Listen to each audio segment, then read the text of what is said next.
Ya empiezo.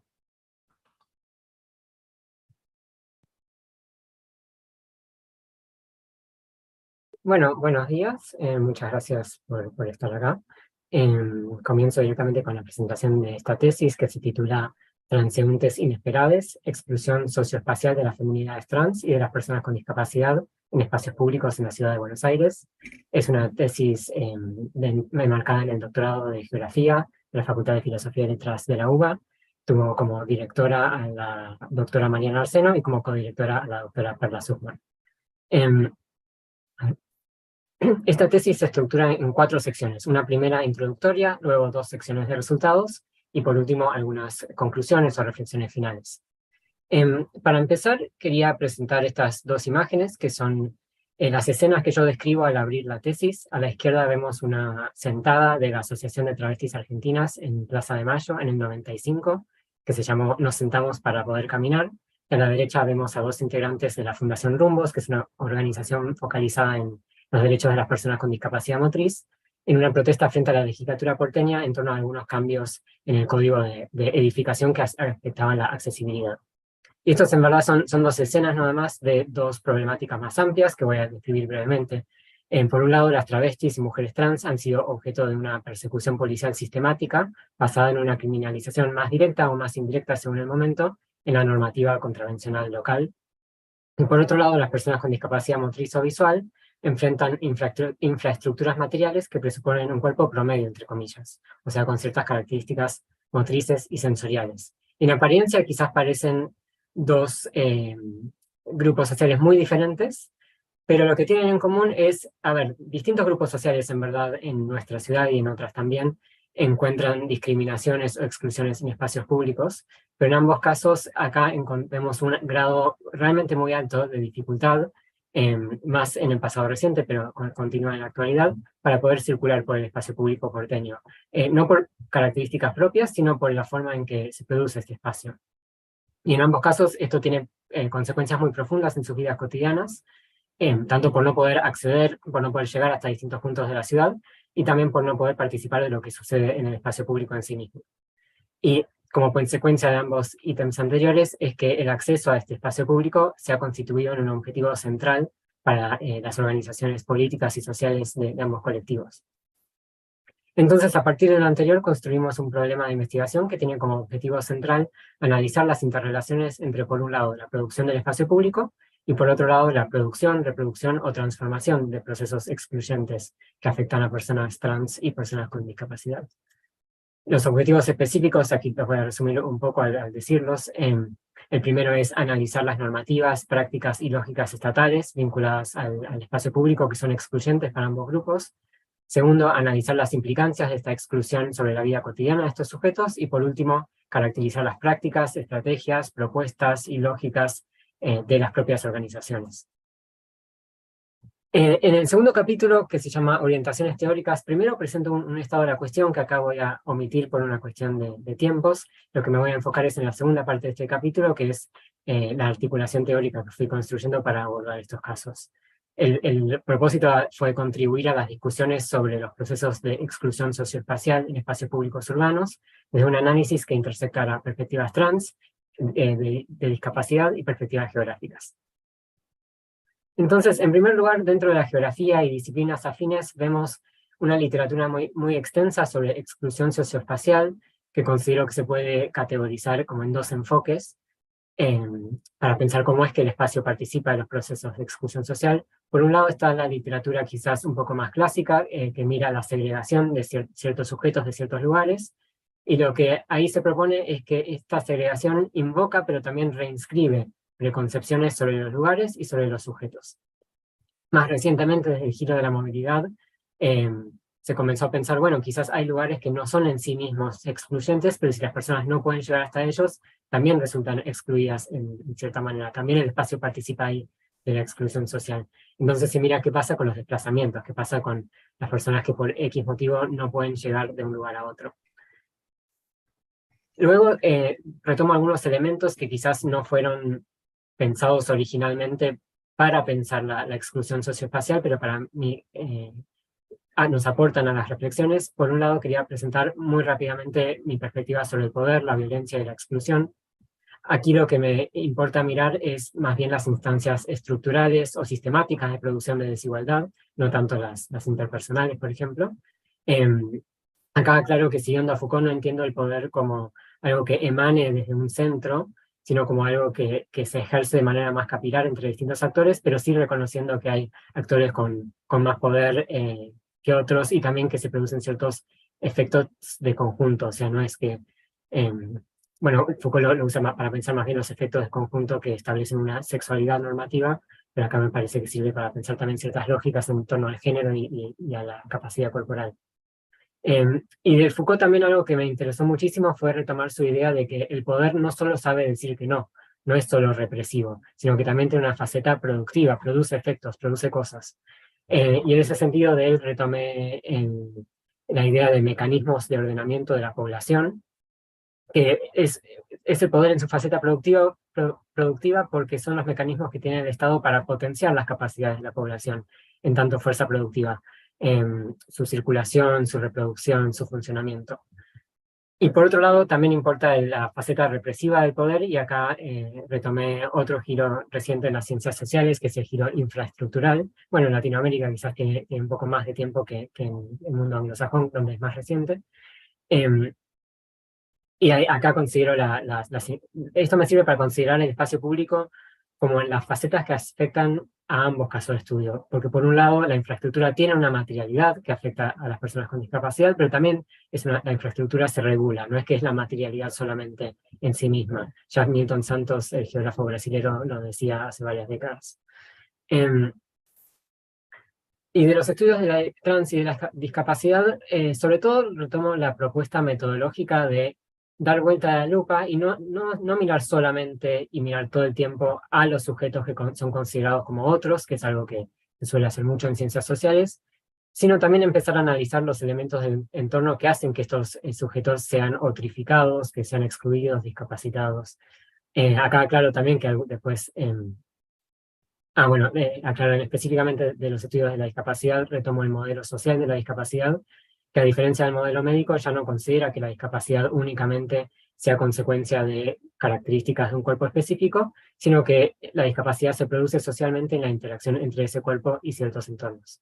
Sí quería agregar o aclarar que al dar vuelta a la lupa es importante no terminar de dar la vuelta por completo e ignorar las experiencias propias de los sujetos, e ignorar también sus especificidades, pero sí empezar a mirar en todo caso ambos lados. Y en este sentido es que me importa mirar el cisexismo y el capacitismo. Estos son dos conceptos surgidos en cada uno de estos campos de estudio que sirven, uno, para pensar cómo se prioriza a los cuerpos cis, es decir, a los cuerpos que no son trans, cómo se supone que ser trans es menos natural o inferior a ser una persona cis. Y el capacitismo, análogamente, es pensar que el cuerpo con discapacidad es menos normal, es inferior, puede menos. Y acá lo que me interesa de ambos conceptos es que no solo actúan en momentos de violencia, por eso no hablo, por ejemplo, de transfobia, sino que son supuestos que subyacen a la producción de la sociedad y del espacio en su conjunto. También me parece importante señalar que estas opresiones nunca suceden aisladamente, sino en interacción o no con otras opresiones. Y esto es algo que quizás en la exposición va a quedar un poco de lado por una cuestión de tiempo, se va a tener que sintetizar mucho, pero en el análisis fui tratando de desanudar cuando el cisexismo y el capacitismo se han ido intersectando bueno, siempre se han ido intersectando, pero ir señalando esas intersecciones. Y por último, me pareció importante, como propuesta metodológica, pero también epistemológica, tomar a los sujetos de ambos grupos sociales como productores de teoría y no solo como objeto de estudio o como entrevistados que me pueden dar un conocimiento experiencial. Y esto se refleja, quizás en la tesis no lo explicité, pero gran parte de la bibliografía es de autores y autoras que son investigadores, investigadoras, pensadores, que son personas trans y que son personas con discapacidad. La metodología aquí, de nuevo, voy a resumir solo muy brevemente, por una cuestión de tiempos, pero la tesis se basó en una metodología cualitativa, cuyas principales estrategias de producción de datos fueron las entrevistas semiestructuradas y el relevamiento y análisis documental, incluyendo trabajo de archivo. Y el recorte espacial de la tesis fue la ciudad de Buenos Aires, considerada como los límites jurídicos de la ciudad de Buenos Aires, que en este caso importa, si bien sabemos que obviamente la ciudad en otros aspectos desborda sus límites, pero acá los límites importan porque gran parte de las formas de exclusión, pero también después las demandas hacia esas formas o contra esa forma de exclusión, tuvieron que ver con legislación y prácticas estatales del gobierno de la ciudad de Buenos Aires. Y el espacio público lo defino acá como calles, veredas, espacios verdes y transporte público. Y el recorte temporal empieza en el año 92 y termina cuando terminó la tesis, en el 2022. El año 92 lo tomo como fecha de inicio porque fue en ese momento que las organizaciones formales de ambos grupos sociales empezaron a reclamar de manera más central en torno al espacio público. Ambos grupos sociales en verdad tienen una historia mucho más larga de activismo, pero respecto al espacio público lo ubico el inicio más o menos por ese año, y termina el año pasado porque en verdad las exclusiones no han terminado y podría seguir estudiando lo mismo en años posteriores seguramente. Bueno, ya pasando a la segunda sección de resultados de la tesis, empiezo por una sección donde voy a mirar sobre todo las lógicas hegemónicas y las prácticas hegemónicas del Estado, pero también de otros actores que producen cisexismo y capacitismo en espacios públicos. Y si bien les mencionaba que el recorte temporal empieza en el 92, sí me pareció importante contextualizar históricamente ambos casos y ambas exclusiones. Sería anacrónico mirar personas trans o buscar personas trans o personas con discapacidad en esos términos alrededor de fines del siglo XIX, principios del XX, que es donde focalizo en este capítulo. Entonces lo que miré es los invertidos sexuales, que incluían en verdad también distintas personas que hoy consideraríamos homosexuales, bisexuales, pero también personas que vivían en un género distinto al que les fue asignado nacer. Y por otro lado, las personas consideradas, entre mil comillas, obviamente, inútiles para el trabajo, débiles, anormales. Entonces, para contextualizar muy brevemente, la ciudad de Buenos Aires en este momento está experimentando un crecimiento urbano realmente muy rápido, en población y en superficie urbanizada, y también en una escala más amplia se está consolidando el Estado-Nación. Entonces, en ese contexto, lo que consideramos es que hubo dos grandes preocupaciones espaciales que son relevantes para esta tesis. Por un lado, la preocupación por el crecimiento urbano, donde en un sentido más moral quizás preocupaba un aumento en la marginalidad, la criminalidad y el desorden, y en un sentido más material o infraestructural preocupaba lo que se percibía como un caos vehicular y peatonal. Y acá incluía una etapa de una revista de caras y caretas de la década del 20, que tomé a su vez de Sunino Singh, otro investigador que lo retomaba para ilustrar un poco estas ideas. Entonces se tenía que ordenar todo este caos urbano moral e infraestructural para llegar a una ciudad que fuera más vivible. Y otra preocupación espacial que me pareció interesante, aunque sea a otra escala, es la preocupación por las corrientes migratorias que eran buscadas en el país, pero también podían llegar a traer sujetos indeseables o peligrosos. Y en ese imaginario del ciudadano ideal, muchas veces se ha escrito sobre las características raciales, étnicas, religiosas o de clase que se buscaban en esas migraciones, pero analizando la legislación migratoria desde estas perspectivas trans y de discapacidad, también vemos que en verdad las dos características centrales que se buscaba en el ciudadano ideal, que era que tuviera buena conducta, o sea, que tuviera una conducta moral y que fuera productivo económicamente, estas dos características centrales excluían a cada uno de nuestros dos grupos sociales estudiados acá. Respecto a la inversión sexual, se consideraba que era una de las patologías peligrosas por la criminología higienista y que entonces no tenía que estar en la vía pública porque iba a corromper a la población o incentivar el delito. Y en verdad recién en el año 32 vemos que se criminaliza explícitamente lo que se llamaba el uso de ropas del sexo contrario, entre comillas, en la vía pública, pero ya en verdad desde el siglo XIX vemos que la policía detenía muy frecuentemente a las personas consideradas transvestidas, entre comillas. Y respecto a las personas consideradas anormales, viciadas, débiles, había una tendencia a la segregación, no tanto por considerarlas criminales, sino por considerar que tenían que ubicarse en instituciones específicas como asilos o hospitales, entonces no eran personas deseadas ni siquiera esperadas en el espacio público. Y como consecuencia de esto, como les mencionaba, se trató en la ciudad construir infraestructuras viales y peatonales que ordenaran todo este caos del movimiento de personas y vehículos, Y al construir esa infraestructura no se tuvo en cuenta, por ejemplo, no se tuvo en cuenta que había personas que circulan ya para mediados del siglo XX, que ya circulaban con silla de ruedas, por ejemplo, pero tampoco se consideraba personas que pudieran circular con carritos de compras o con carritos de bebés. En verdad se estaba considerando quizás un, un peatón varón, adulto, sin discapacidad, que no hiciera tareas de cuidados. Y lo que sostengo también es que no solo las infraestructuras nuevas no ayudaban a las personas con discapacidad, sino que en algunos casos incluso pueden haberlas perjudicado. Por ejemplo, anteriormente no había semáforos, en algunas esquinas más transitadas quizás había garitas.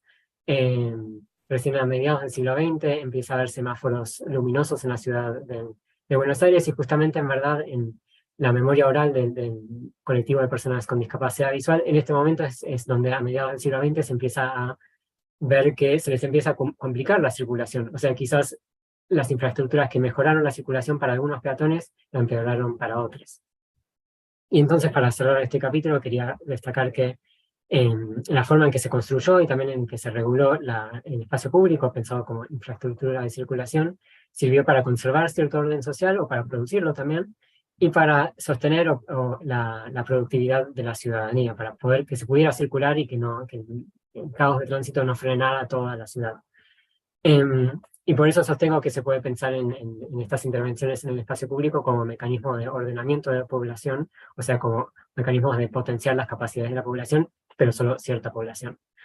Y entonces acá sostengo que se producen sujetos anormales, que son los sujetos cuya expresión de género se excluye del espacio público o que no pueden circular, pero también sostengo que se producen sujetos normales, que son aquellos cuya expresión de género no es perseguida, y también en un sentido más material sostengo que también las personas como yo, que no tenemos discapacidad ni motriz ni visual, nuestra capacidad para circular por la ciudad también fue producida de una manera muy concreta. Es algo que quizás solemos dar por sentado, pero me parece interesante desnaturalizar. No solo se puede pensar como la discapacidad se produce socialmente, sino también la capacidad.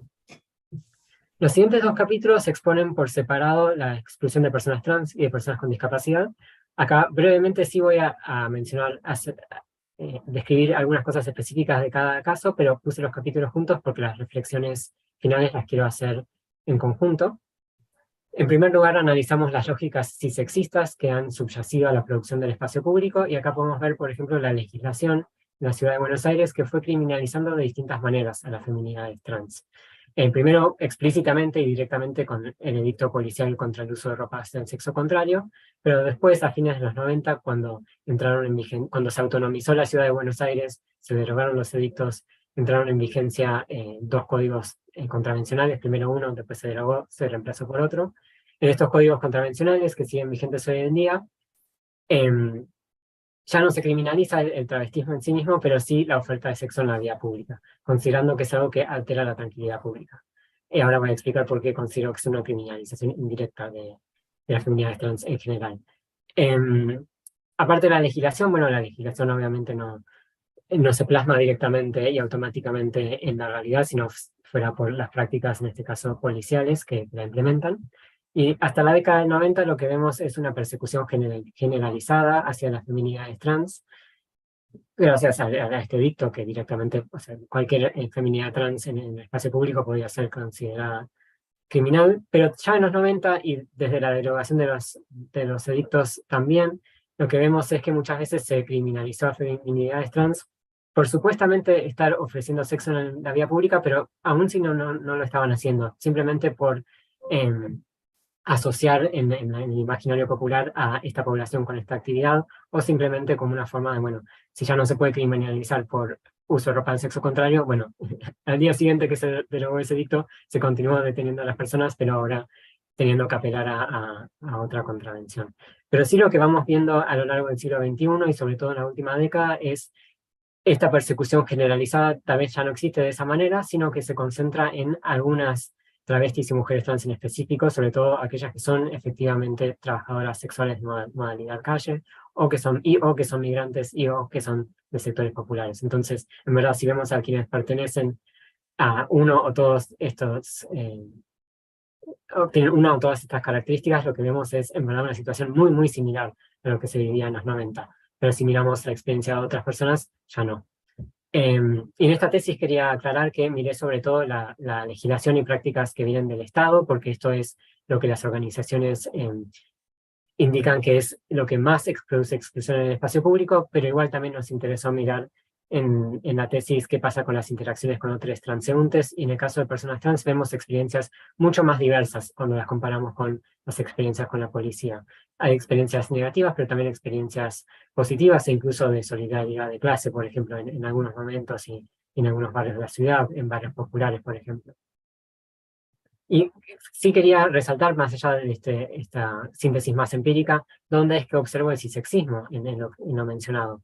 Bueno, hasta el 98 me parece que es muy evidente que hubiera un edicto contra las ropas de sexo contrario es directamente y explícitamente cisexismo, y es más, este edicto estaba dentro de un capítulo de edictos titulado Escándalo, o sea, directamente se consideraba escandaloso que hubiera una persona visiblemente trans en la vía pública. Pero incluso después de la derogación de los edictos, vemos una presunción de delictividad constante sobre las feminidades trans. Mencioné la cuestión de la oferta de sexo en la vía pública, pero también, y más recientemente, quizás más fuera de Ciudad de Buenos Aires, pero se ha empezado también a alegar delitos de drogas, aun cuando realmente no lo están ejerciendo estos delitos, pero como nuevamente otra forma de presumir a las feminidades trans como criminales. También vemos el cisexismo, incluso si miramos a las feminidades trans, travestis, mujeres trans, trabajadoras sexuales, vemos que hay una mayor persecución y violencia hacia ellas por parte de la policía en comparación con sus compañeras cis de la misma actividad. Y también vemos, más allá de las prácticas policiales, una hostilidad muy fuerte y muy cisexista en los medios y en las organizaciones vecinales, esto sobre todo en la década del 90, en relación a la presencia de travestis en el barrio de Palermo.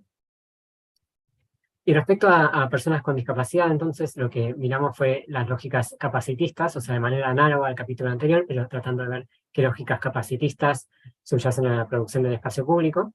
Y en este caso lo que vemos es que la legislación nacional y de la ciudad, en verdad, nominalmente favorece a las personas con discapacidad y establece pautas de accesibilidad, y como veremos, toda esta legislación en verdad fue lograda gracias al trabajo de las organizaciones sociales. Pero, ¿qué pasa? Se siguen produciendo exclusión socioespacial en distintas dimensiones que en la tesis resumimos en 4 ítems. Por un lado, la orientación y la señalización de la calle y de los espacios verdes, que se basa mucho en el sentido de la visión. Es más difícil de orientarse si una persona no cuenta si es una persona con discapacidad visual. En segundo lugar, las veredas muchas veces son difíciles de transitar, o las rampas de las esquinas. El transporte público también es otro espacio de exclusión señalado muchas veces en el trabajo de campo. Y las interacciones con otros transeúntes también. ¿Y dónde vemos el capacitismo en estos elementos? Bueno, por un lado en el diseño del espacio, que es muy centrado en la visión. Por otro lado, hay otros aspectos del espacio donde el diseño supuestamente sí es accesible, se contemplan, por ejemplo, las rampas en las esquinas, pero las prácticas constructivas no incluyen a las personas con discapacidad, entonces muchas veces hay elementos de apoyo a la accesibilidad que podemos ver y vemos está la rampa ahí, pero en realidad no es utilizable para alguien que usa silla de ruedas. Muchas veces hay como un escalón muy alto entre la rampa y la calle. A veces los carteles en braille están puestos al revés porque no se le da participación a las personas con discapacidad.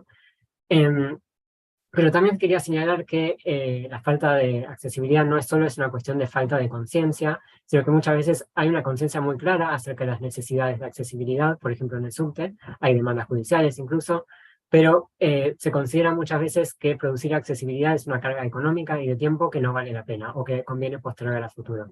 Y acá vemos algo que no pude mencionar ahora, pero en el marco teórico escrito aparece, que es que el capacitismo muchas veces se vincula con el capitalismo, como con la búsqueda de maximización del beneficio es que se suele producir falta de accesibilidad. Y por último aparece quizás más en las interacciones entre transeúntes la idea de la discapacidad como tragedia, o las personas con discapacidad como si fueran desvalidas, entonces se las trata de ayudar, o se las empuja, se las mueve, sin preguntarles y sin respetar su autonomía. Y ahora, para hacer una reflexión de ambos casos a la vez, quería retomar algunos ítems del marco teórico. En primer lugar, esta idea de que los procesos de exclusión socioespacial invocan imaginarios sobre los grupos sociales, sobre los espacios, pero también refuerzan estos imaginarios. Entonces, en este caso, respecto a feminidades trans, lo que vemos es la idea de que son escandalosas, criminales, alteran la tranquilidad pública, no saben convivir en la ciudad, no son buenas vecinas. Respecto a las personas con discapacidad, a veces ni siquiera se las piensa como parte de la vida comunitaria o de la sociedad. Y el espacio público se piensa como un espacio donde se debe proteger el orden y la tranquilidad pública, que en principio no necesariamente son objetivos malos, entre comillas, pero se definen el orden y la tranquilidad pública de una manera muy restringida, muchas veces excluyendo a ciertos sujetos. Y bueno, más en general el espacio público se imagina como habitado por ciertos cuerpos. Y esos imaginarios que se invocan para producir el espacio público, luego se refuerzan una y otra vez como en un círculo vicioso. Otro elemento que quería traer es esta idea de que el espacio se produce en la interacción entre actores, obviamente algunos con más poder que otros, pero como dice Lefebvre, el espacio no se produce como se produce un kilo de harina o una tela, sino que el espacio no lo produce un solo actor, sino siempre se produce en la interacción y en la disputa entre distintos actores. Por un lado acá, bueno, menciono al Estado quizás como un actor, pero sabiendo que en verdad son una multiplicidad de instituciones y organismos heterogéneos, pero acá para sintetizarlo lo pongo como un actor. Otro actor, de vecinos, que también son heterogéneas internamente. Y por último, las personas trans y personas con discapacidad también contribuyen a construir el espacio, y voy a abordar más esto en un capítulo más adelante. Y por último, me pareció interesante retomar algunas reflexiones que sugiere el giro infraestructural para pensar en la exclusión de estas infraestructuras materiales, o sea, el espacio público en sí mismo, como violencia, que quizás en el caso de personas trans es mucho más obvio y explícito, pero en el caso de las personas con discapacidad también se puede quizás concebir como violencia lenta, lo definiría Nixon, o sea, una violencia que es quizás más a cuentagotas, pero en su repetición y en su omnipresencia es una violencia que quizás no se percibe como tal, pero tiene los efectos letales de ser violencia al repetirse a largo plazo. La siguiente sección de la tesis, la siguiente sección de resultados empíricos, aborda los espacios vividos, o sea, en términos de Lefebvre, como las experiencias de ambos grupos sociales respecto al espacio y también sus propuestas políticas con respecto al mismo. Primero voy a abordar las consecuencias cotidianas que tiene la exclusión del espacio público. Este es el capítulo para mí donde toma mucha riqueza en las entrevistas o las citas de los distintos actores sociales, que lamentablemente por falta de tiempo no puedo incluir aquí, donde se ve bien como el rol que tiene el espacio público en la vida cotidiana. Y acá es donde más retomé la perspectiva de la movilidad, retomando como dos aspectos que proponen mirar esta perspectiva. Por un lado, que los desplazamientos, no es que al desplazarse uno busca llegar como de un lugar abstracto a otro lugar abstracto, sino que se busca llegar a un lugar donde hay actividades o recursos o servicios o personas a las cuales de lo cual uno quiere participar. Pero también esta perspectiva dice, bueno, los desplazamientos en sí mismos también importan, son experiencias en sí mismas, donde pasan cosas y muchas veces uno pasa mucho tiempo de su vida movilizándose, en este caso por el espacio público. Entonces, mirando lo primero, o sea, qué pasa con el no poder moverse hacia lugares y no poder llegar a lugares, lo que vemos en ambos grupos sociales es dificultades muy grandes para acceder al trabajo o mantenerlo, o a la educación, o a reuniones sociales, o a actividades de ocio, o incluso para hacer actividades más cotidianas. Y una frase que surgía repetida de una y otras veces era, bueno, no poder llegar hasta la esquina a comprar el pan. O sea, no poder hacer ni siquiera actividades básicas de la reproducción de la vida cotidiana. Y acá lo que vemos es que como consecuencia de esto se tejen muchas veces relaciones de interdependencia. Quizás esto está más pensado o se suele hablar más en relación a personas con discapacidad, pero entre feminidades trans también lo vemos quizás sobre todo en la década del 90, el pedirle a otra persona, por ejemplo, que vaya a hacer las compras, una persona que no sea trans, o que una persona trans saliera a hacer las compras para todas, para exponerse menos a la violencia del espacio público. Y acá también el giro infraestructural me parece que ayudó a ver cómo las dificultades en acceder a las infraestructuras, en este caso la dificultad de circular por el espacio público, terminan haciendo que las personas inviertan muchísimo más tiempo y dinero. En este caso, ¿por qué? Bueno, porque uno tiene que, por ejemplo, planificar mucho más o estudiar el camino para ver si va a ser accesible o no, o tener que hacer rodeos para evitar alguna zona o inaccesible o peligrosa donde se sabe que anda la policía, tener que invertir más dinero, por ejemplo, en las comunidades trans, sobre todo en los 90, pero es algo que en verdad continuó bastante en el tiempo, y no podría decir que se haya erradicado por completo, pero muchas veces eran extorsionadas por la policía, o sea, tenían que pagar para poder circular sin ser detenidas, o tener que pagar un taxi por no poder usar transporte público, o para no exponerse a caminar y exponerse a la violencia. Y también esta situación puede llevar a que una mayor carga de tareas de cuidado, que también implica una mayor inversión de tiempo.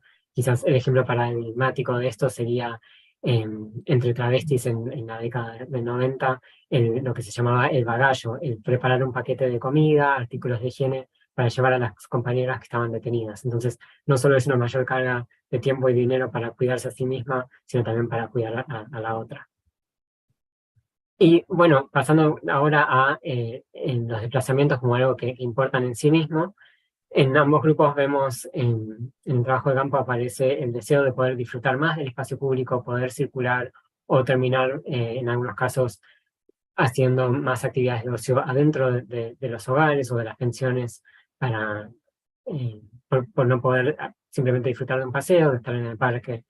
Em, otra dimensión del espacio público y de poder circular que aparece mucho es el tema de las interacciones sociales, porque es un espacio donde uno se encuentra con muchísimas personas, conocidas, desconocidas, y en el trabajo de campo con ambos grupos vemos que se pone mucha importancia en poder aparecer ante la sociedad en el espacio público, que es una aparición literal, corporal, como poder aparecer ahí, pero también una aparición más metafórica de ser respetada como parte de la sociedad o ser considerada como parte de la comunidad.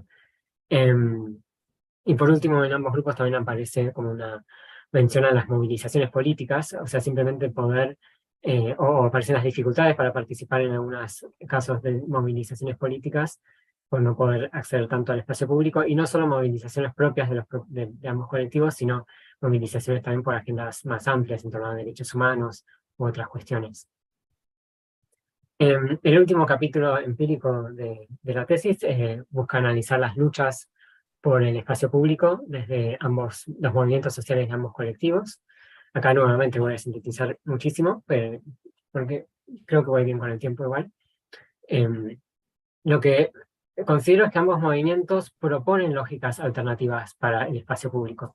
Quizás no los podríamos llamar movimientos territoriales o movimientos que sean estrictamente espaciales, en tanto que el objetivo final del movimiento sea algo en relación al espacio o al territorio, pero sí en ambos movimientos vemos que, quizás implícitamente, pero hay un entendimiento de que poder acceder al espacio público es una precondición para acceder a otras cuestiones. Por ejemplo, una cita rápida traigo de una dirigente travesti en los 90, decía, bueno, queremos estudiar, queremos tener otras oportunidades educativas y de trabajo, pero ¿cómo vamos a poder estudiar y mantener la continuidad en la escuela si de cada 5 días hay 3 que estamos presas?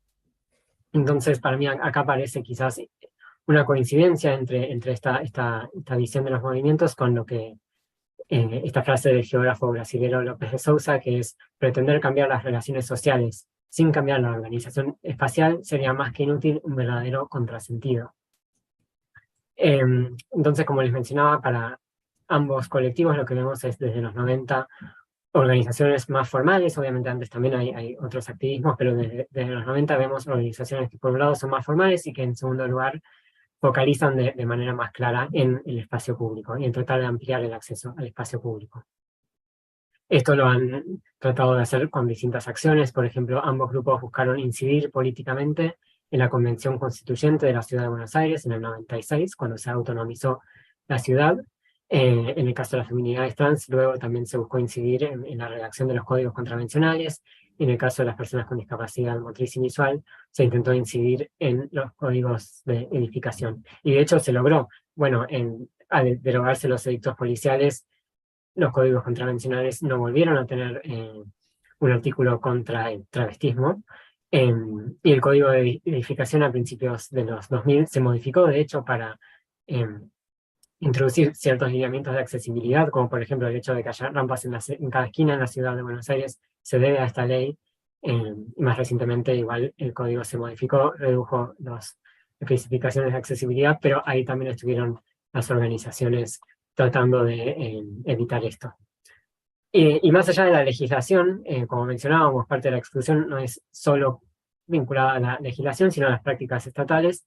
Y en ambos casos vemos que hay manifestaciones públicas y distintos tipos de expresiones que buscan incidir sobre las prácticas estatales cotidianas de regulación del espacio público y de su construcción y mantenimiento. Acá muestro algunas fotos de ambos movimientos. Acá a la izquierda vemos una manifestación de organizaciones travestis y transexuales junto con otras organizaciones de lesbianas y gays frente a la Convención Constituyente o la Asamblea Estatuyente, como también se denominó, de la Ciudad de Buenos Aires en el 96. Y a la derecha vemos una foto de una movilización hacia una comisaría de la organización OTRA, dirigida por Nadia Chazú. Y acá vemos una foto de una protesta organizada por la Red por los Derechos de las Personas con Discapacidad, REDI, en el año 2000, en el costado de la Plaza de Mayo. Y lo que a mí más me pareció interesante del trabajo de estas organizaciones es que podemos ver que los reclamos por el espacio público incentivaron, por un lado, la construcción de los mismos movimientos travesti trans y de personas con discapacidad. Obviamente no fue el único factor que hizo la construcción de estos movimientos, pero sí vemos que fue uno de los reclamos centrales que nucleó a diferentes personas y que quizás ayudó a pasar las experiencias individuales a el plano de lo colectivo y de lo organizativo. Entre personas con discapacidad también podemos ver que los reclamos por el espacio público ayudan a nuclear organizaciones de distintas discapacidades en pos de un mismo objetivo. Por este motivo y por otros, obviamente, pero el espacio público para mí es uno de los reclamos centrales que ayudó a estas articulaciones políticas y también incentivó las alianzas con otros sectores. Por ejemplo, las organizaciones de travestis y de mujeres trans fue en torno a este tema que más empezaron a articular con organizaciones de lesbianas, gays, bisexuales, para llegar a conformar lo que hoy se llamaría el movimiento LGBT, que quizás hoy se naturaliza, pero en verdad es un movimiento que se terminó conformando a partir de la articulación en distintas organizaciones identitarias muy distintas, y el espacio público fue un factor fundamental en fomentar esa coalición. Entre travestis y mujeres trans también vemos alianzas con otros sectores, más allá de lo LGBT, que tenían la calle como lugar de protesta, de trabajo o de supervivencia. O sea, la lucha por el espacio público contribuyó desde los 90 a aliarse con organizaciones estudiantiles, de derechos humanos, sindicales, de personas en situación de calle, antirrepresivas, de trabajadoras sexuales, que por uno u otro motivo también querían, o bueno, por ejemplo, en torno a los códigos contravencionales, vemos propuestas que están firmadas por organizaciones travesti y trans, pero también por varias organizaciones de estos otros colectivos, tratando de que el accionar policial fuera menos arbitrario, que no violara los derechos humanos de todos estos grupos. Y con respecto a las personas con discapacidad, esto es algo que se ve más a lo largo de la última década, que es el tratar de participar de agrupaciones vinculadas al derecho a la ciudad o agrupaciones vecinales, con la idea de que la accesibilidad se incorpore de manera transversal en las demandas de estos grupos. Esto también lo vemos. Por ejemplo, recientemente, como mencioné, se modificó el Código de Edificación y el Código de Urbanismo de la ciudad, y ahí en el trabajo de incidencia política de las personas con discapacidad estuvo enmarcado muy claramente con otras organizaciones de derecho a la ciudad y estas características. Y también me parece que la articulación en torno al espacio público con estos distintos sectores ayudó también a que se empezara a entender a las personas travestis y trans y con discapacidad, no como sectores distintos con los cuales articular, sino como parte integral de todos los sectores sociales, todos los estratos, todos los grupos sociales. Y por último, quería retomar algo del marco teórico de la tesis, que quizás aquí lo pasé un poco por encima por falta de tiempo, pero una premisa fundamental de esta tesis es que el espacio es socialmente producido, o sea, el espacio no precede a las relaciones sociales, pero acá quería enfatizar sobre todo la afirmación inversa, que es que las relaciones sociales tampoco preceden al espacio. O sea, no es que hay relaciones sociales aespaciales previas que luego se despliegan en el espacio, sino que las relaciones se constituyen en el espacio en sí mismo, y acá me parece que se ve claramente y la consolidación de los sujetos políticos de ambos colectivos, donde la lucha por el espacio público tuvo un rol central. Y ya para pasar a algunas, no sé si llamaría conclusiones, pero algunas reflexiones que se me fueron generando a lo largo del proceso de tesis. Agradezco que el proceso de tesis sea algo de varios años, porque son reflexiones quizás más lentas, que se van construyendo de a poco. Lo primero que me hizo pensar al terminar la tesis, que realmente no fue algo con lo que... O sea, esto fue algo que a mí un poco me sorprendió. O sea, obviamente a mí me parecía que era importante el rol de las organizaciones y las experiencias de las personas trans y con discapacidad en el espacio público, pero creo que recién después de todo el proceso llegué a dimensionar realmente el rol profundo que tiene el género, o más bien los géneros trans o la desviación del género y la capacidad corporal en la producción del espacio público porteño. A ver, para empezar, la primera cosa que me pareció es que la exclusión de estos grupos no es algo accesorio o incidental, porque generalmente se piensa el espacio público como algo que intenta ser para todos, y que quizás fracasa, sabemos que fracasa, pero quizás se supone que supuestamente el espacio público es para todos. Pero desde las teorizaciones más contemporáneas sobre la movilidad, algo que se sugiere es que en verdad el restringir los desplazamientos de algunas personas es fundamental para habilitar el desplazamiento de otras. ¿A qué voy con esto? Bueno, en esta tesis lo que vimos es, por ejemplo, a fines del siglo XIX, que había una preocupación muy grande por un aumento que se ha percibido al menos en la marginalidad y en el desorden en las calles porteñas. Y es en este sentido que resultaba fundamental excluir a los invertidos, entre comillas, entre otros sujetos, para restaurar un entorno moralmente recto que entonces permitiera que el resto de la población circulara por la ciudad, sin corromperse. También, pero para mí esto, bueno, suena muy anacrónico, como algo que ya no pasa, pero también si miramos el pasado reciente, podemos ver que la estigmatización de las feminidades trans también tuvo un rol clave en la regulación del espacio público. Acá nuevamente tuve que pasarlo muy por encima en esta exposición, pero cuando se derogaron los edictos en los 90 y se introdujeron los códigos contravencionales, se redujo muchísimo el poder de policía, porque estos nuevos códigos contravencionales, a diferencia de los edictos que eran sancionados por la policía, las contravenciones son discutidas en la legislatura con un proceso democrático. Las contravenciones tienen que seguir tienen que respetar las garantías constitucionales, los derechos humanos. Entonces se reduce en cierto punto la arbitrariedad de la policía, y se reduce entonces algo del poder de policía justamente en pos de proteger los derechos humanos. Y en este pasaje, más allá de lo que pasara con las travestis, con el delito sobre travestismo en la vía pública, etc., se generó como cierto pánico muy grande, incentivado por la policía y también por los medios, de bueno, ahora la policía tiene las manos atadas, no va a poder prevenir el crimen, no va a poder abordar a los individuos sospechosos, por ejemplo, solo los va a poder abordar cuando ya cometieron un crimen. Y en ese contexto fue que el pánico moral en torno a las travestis de Palermo se terminó tomando como caballito de batalla central para legitimar que se volviera a endurecer el poder de la policía, que se volviera a restituir en parte. Y no solo es que se endurecieron las contravenciones que se referían a ellas o que se aplicaban comúnmente a ellas, sino que realmente se generó un pánico moral tan pero tan fuerte, y un pánico hacia... un comisario decía, la ciudad va a cambiar su cara, que esto sirvió para restituir como una mayor vigilancia sobre toda la población en el espacio público, con la excusa de las travestis, pero afectando a la población en general. Respecto a la capacidad, algo similar, sigo en el primero de estos dos grandes ítems. Ya vimos que en el proceso de modernización de la infraestructura urbana a principios del siglo XX, se fueron construyendo infraestructuras que buscaban facilitar y proteger el tránsito peatonal. Y en este caso no es que se buscó intencionalmente excluir a las personas con discapacidad, sino que simplemente no se las tuvo en cuenta, se consideraba que se ubicaban en lugares segregados.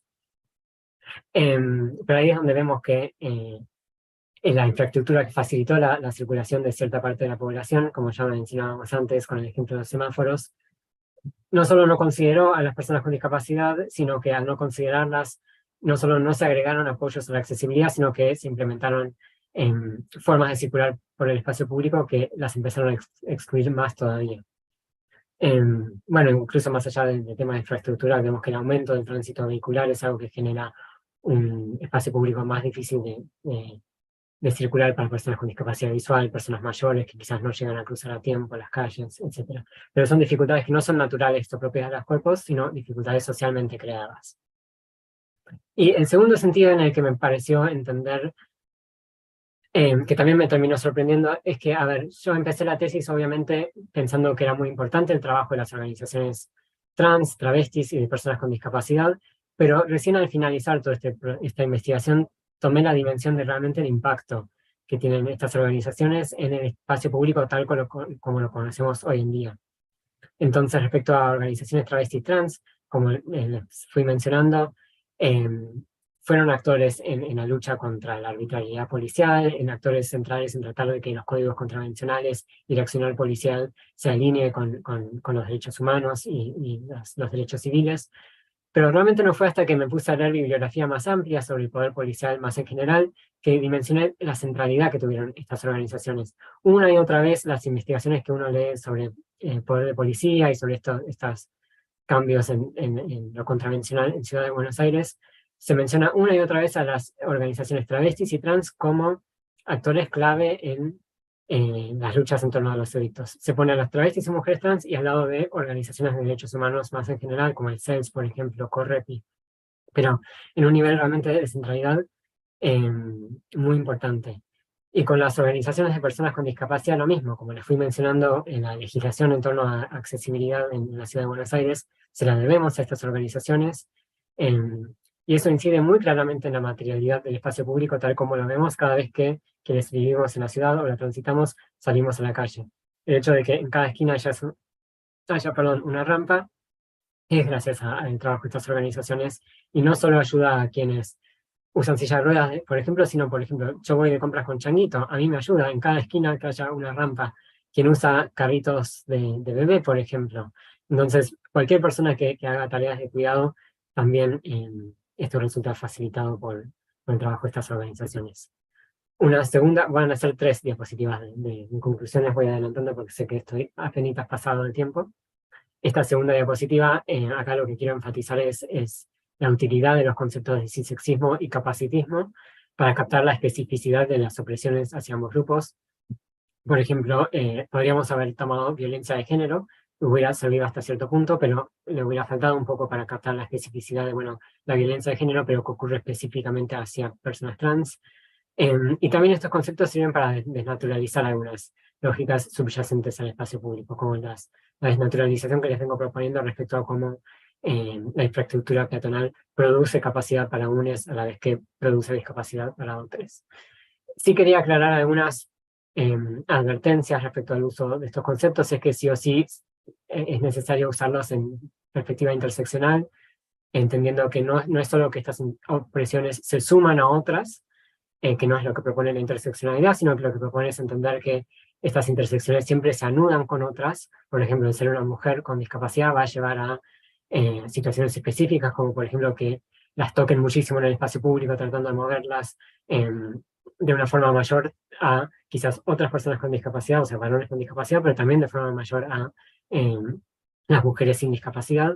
Y también para complejizar un poco la perspectiva interseccional, me parece clave pensar cómo cada uno de estos ejes de opresión, tampoco es que podamos decir, bueno, bajamos el concepto de cissexismo como es aespacial, es universal, es ahistórico, sino es importante tratar de ver cómo se configura el cissexismo y el capacitismo en nuestros contextos. Hago algunas especificaciones en estas reflexiones finales escritas respecto a cómo considero que el cissexismo en la Ciudad de Buenos Aires se anudó con algunas otras opresiones. Y por último, bueno, esta es una tesis que se enmarca en un doctorado en geografía, entonces un poco di por sentada la perspectiva espacial, pero sí quería explicitarla porque trato de poner mi investigación en diálogo con otras ciencias sociales, que es la importancia de pensar en lo espacial al estudiar cualquier proceso social. Y no solo pensar, bueno, el espacio está en el sentido de que cualquier proceso social se desarrolla en algún sitio específico, de forma contextualizada, obviamente eso sí es muy importante, sino ir un paso más allá y entender cómo el espacio está implicado activamente en los procesos sociales. Y que cualquier sujeto social que vayamos a estudiar va a ser un sujeto que utilice diversas estrategias espaciales, no solo para desarrollar sus propias vidas, sino también en la búsqueda de la transformación social.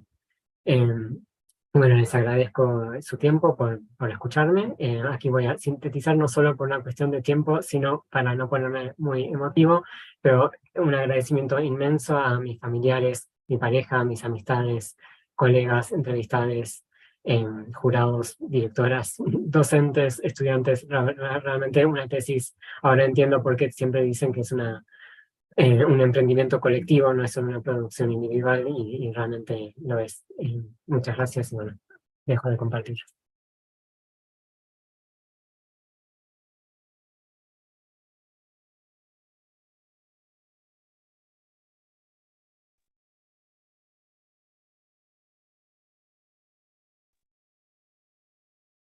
Bueno, no sé si acá teníamos que llamarlo Augusto o...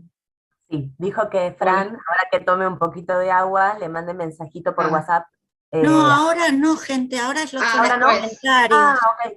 Yo sugeriría, bueno, no sé cómo quiere responder las preguntas Francisco, si quiere responder uno a uno o todos juntos, entonces ahora vendrían los comentarios del jurado. Ok. Bueno, ¿quién empieza? ¿Quién rompe el hielo? Ya que vos tomaste la iniciativa, Martín. No me cuesta, no me cuesta.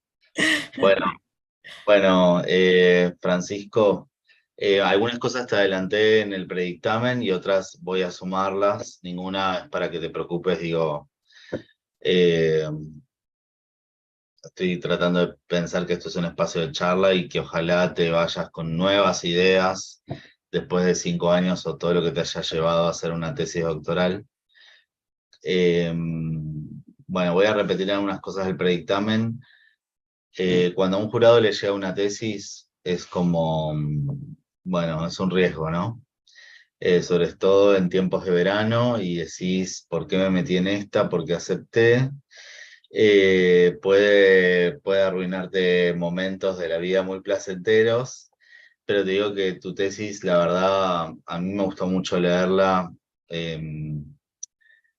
Aprendí, y eso es re interesante que te pase con una tesis, sobre todo en lo que concierne a la historia de las personas con discapacidad y su organización colectiva, porque la otra historia de la comunidad travesti trans, bueno, ya por mi tema de trabajo ya la tenía presente, y me hizo tu tesis, mientras estaba leyendo la tesis, yo seguía viviendo en la ciudad, entonces me prendiste como alertas a un montón de detalles de la infraestructura urbana que nunca me había preguntado para qué existían, ni qué función tenían, ni mucho menos. Entonces, en un punto cambiaste mi relación con la ciudad, y eso te lo agradezco, está bueno. Yendo a la tesis en sí, me parece que, bueno, me parece que está muy bien escrita. Y esto, digo, a nivel redacción, a nivel tipeo, o sea, no hay errores de tipeo, no identifiqué ninguno en las 300 páginas. En ese sentido está muy prolija. Y además me gustó mucho cómo apelaste a diferentes elementos que van desde las fotografías, los afiches, entrevistas que hiciste vos, testimonios que sacaste de otras publicaciones. Como hiciste un collage de elementos que todos sirvieron para construir lo que vos querías armar. Tu tesis es muy coherente a mi entender, entre lo que se propone y lo que se hace. Y eso también o sea, tiene una alta coherencia interna, quiero decir. Sí, por momentos, sobre todo, o sea, había algunas diferencias entre cómo trabajabas la comunidad travesti trans y personas con discapacidad. Notaba que cuando tocaba en los capítulos de personas con discapacidad tenía ya un tono más descriptivo que analítico. O sea, no sé por qué se dio esa diferencia.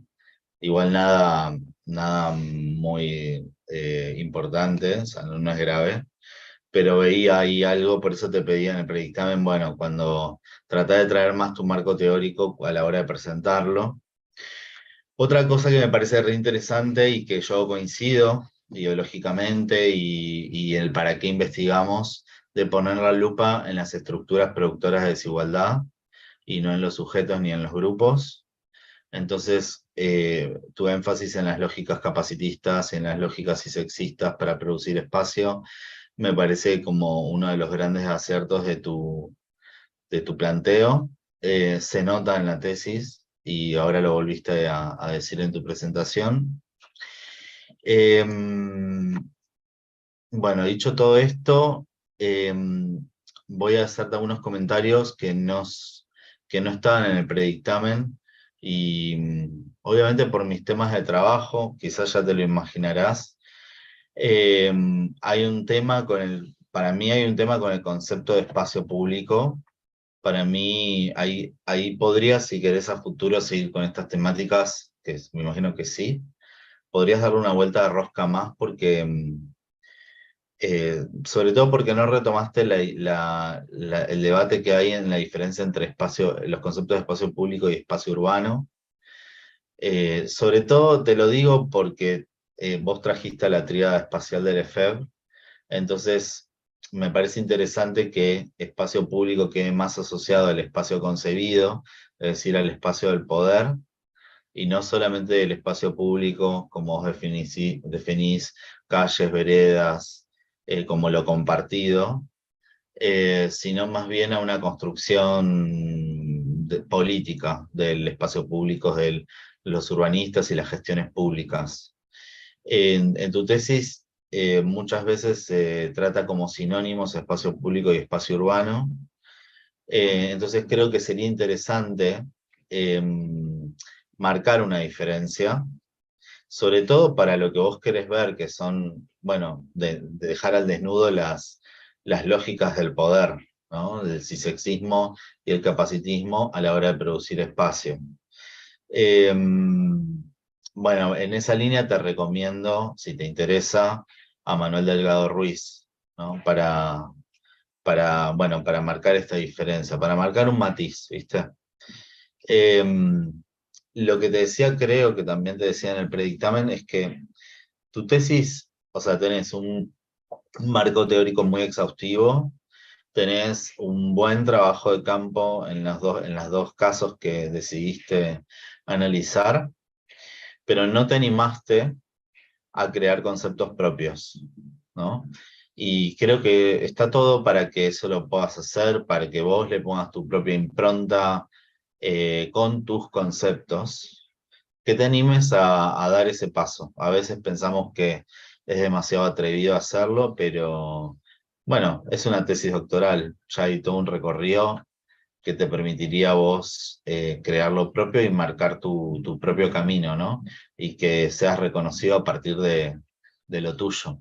Tenés un marco teórico muy bueno, que lo aplicaste muy bien a los casos, pero ¿dónde está lo propio, no? Eso es lo que te pediría a futuro. Y en esto, pasando a otro tema, la lógica no la lógica, la dimensión de la producción del poder, o sea, de cómo el poder produce, que lo tomás de Foucault, yo lo alimentaría con otros autores que en un punto están diciendo lo mismo, pero más desde una lógica estatal.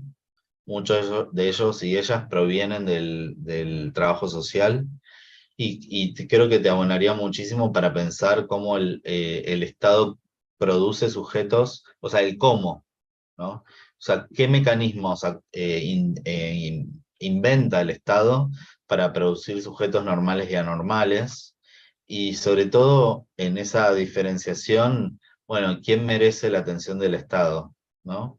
¿Quién merece las prestaciones? ¿Qué requisitos hay que cumplir para poder acceder? ¿Quién es un interlocutor válido? ¿O a quién hay que encerrar y callar? Ahí te recomiendo, si te interesa, Alfredo Carballeda, Cars, Grassi.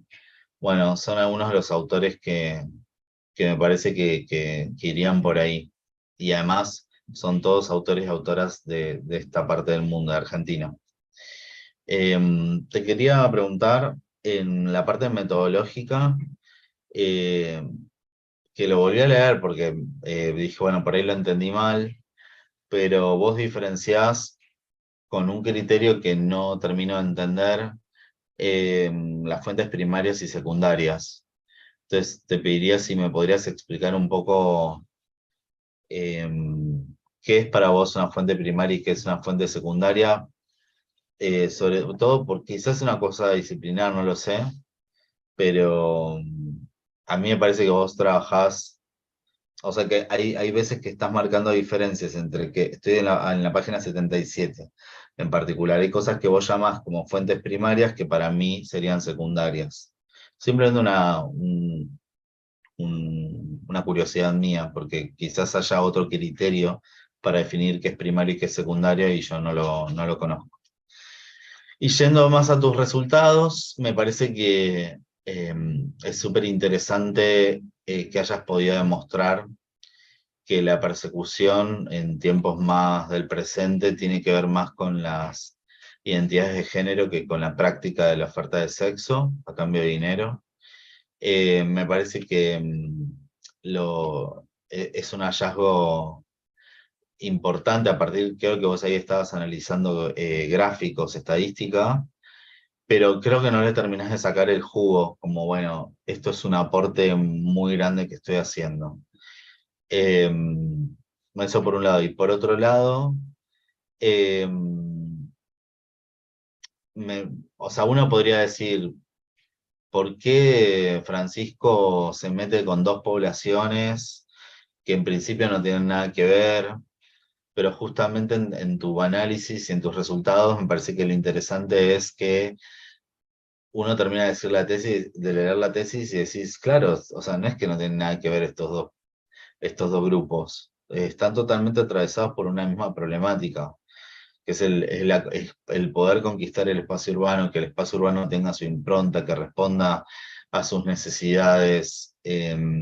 Entonces me parece que ese hallazgo tuyo en ese análisis comparativo es muy interesante, porque corres a tu lector en principio, bueno, esto que tiene que ver, está mezclando dos temas que nada que ver, a terminar la tesis y decir, está clarísimo que acá hay una relación, y que incluso podría ser una línea de trabajo y pensar qué otros grupos también están atravesados digamos, por el inacceso al espacio urbano.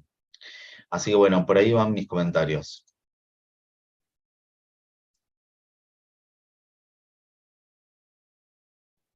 Bueno, Muchas gracias, Martín. No sé si hacemos todas las... ¿querés contestar, Francisco? ¿O querés contestar? Iba a esperar al final, vi que miré algunas defensas para ver cómo era y ya me mentalicé con que en general eran al final. Así que si no les molesta, lo haría así. Ah, está perfecto. Continúo si les parece bien, Fabián. Coincido en varios aspectos con Martín de la sorpresa y el aprendizaje que me produjo la lectura de tu trabajo de investigación, Francisco. Fue una muy buena lectura de verano, ¿no?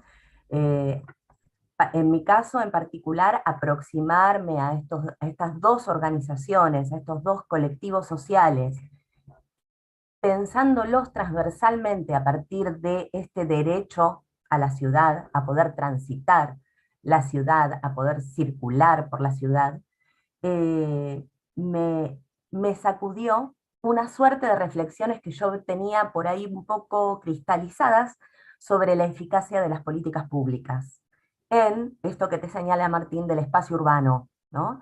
Pero al mismo tiempo, cómo esas prácticas, porque que también es muy interesante cómo lo vas elaborando a lo largo de los capítulos, cómo esa práctica de estos dos colectivos también se intersectan, fundamentalmente porque están insertos en vidas cotidianas, compartidas, con los otros transeúntes.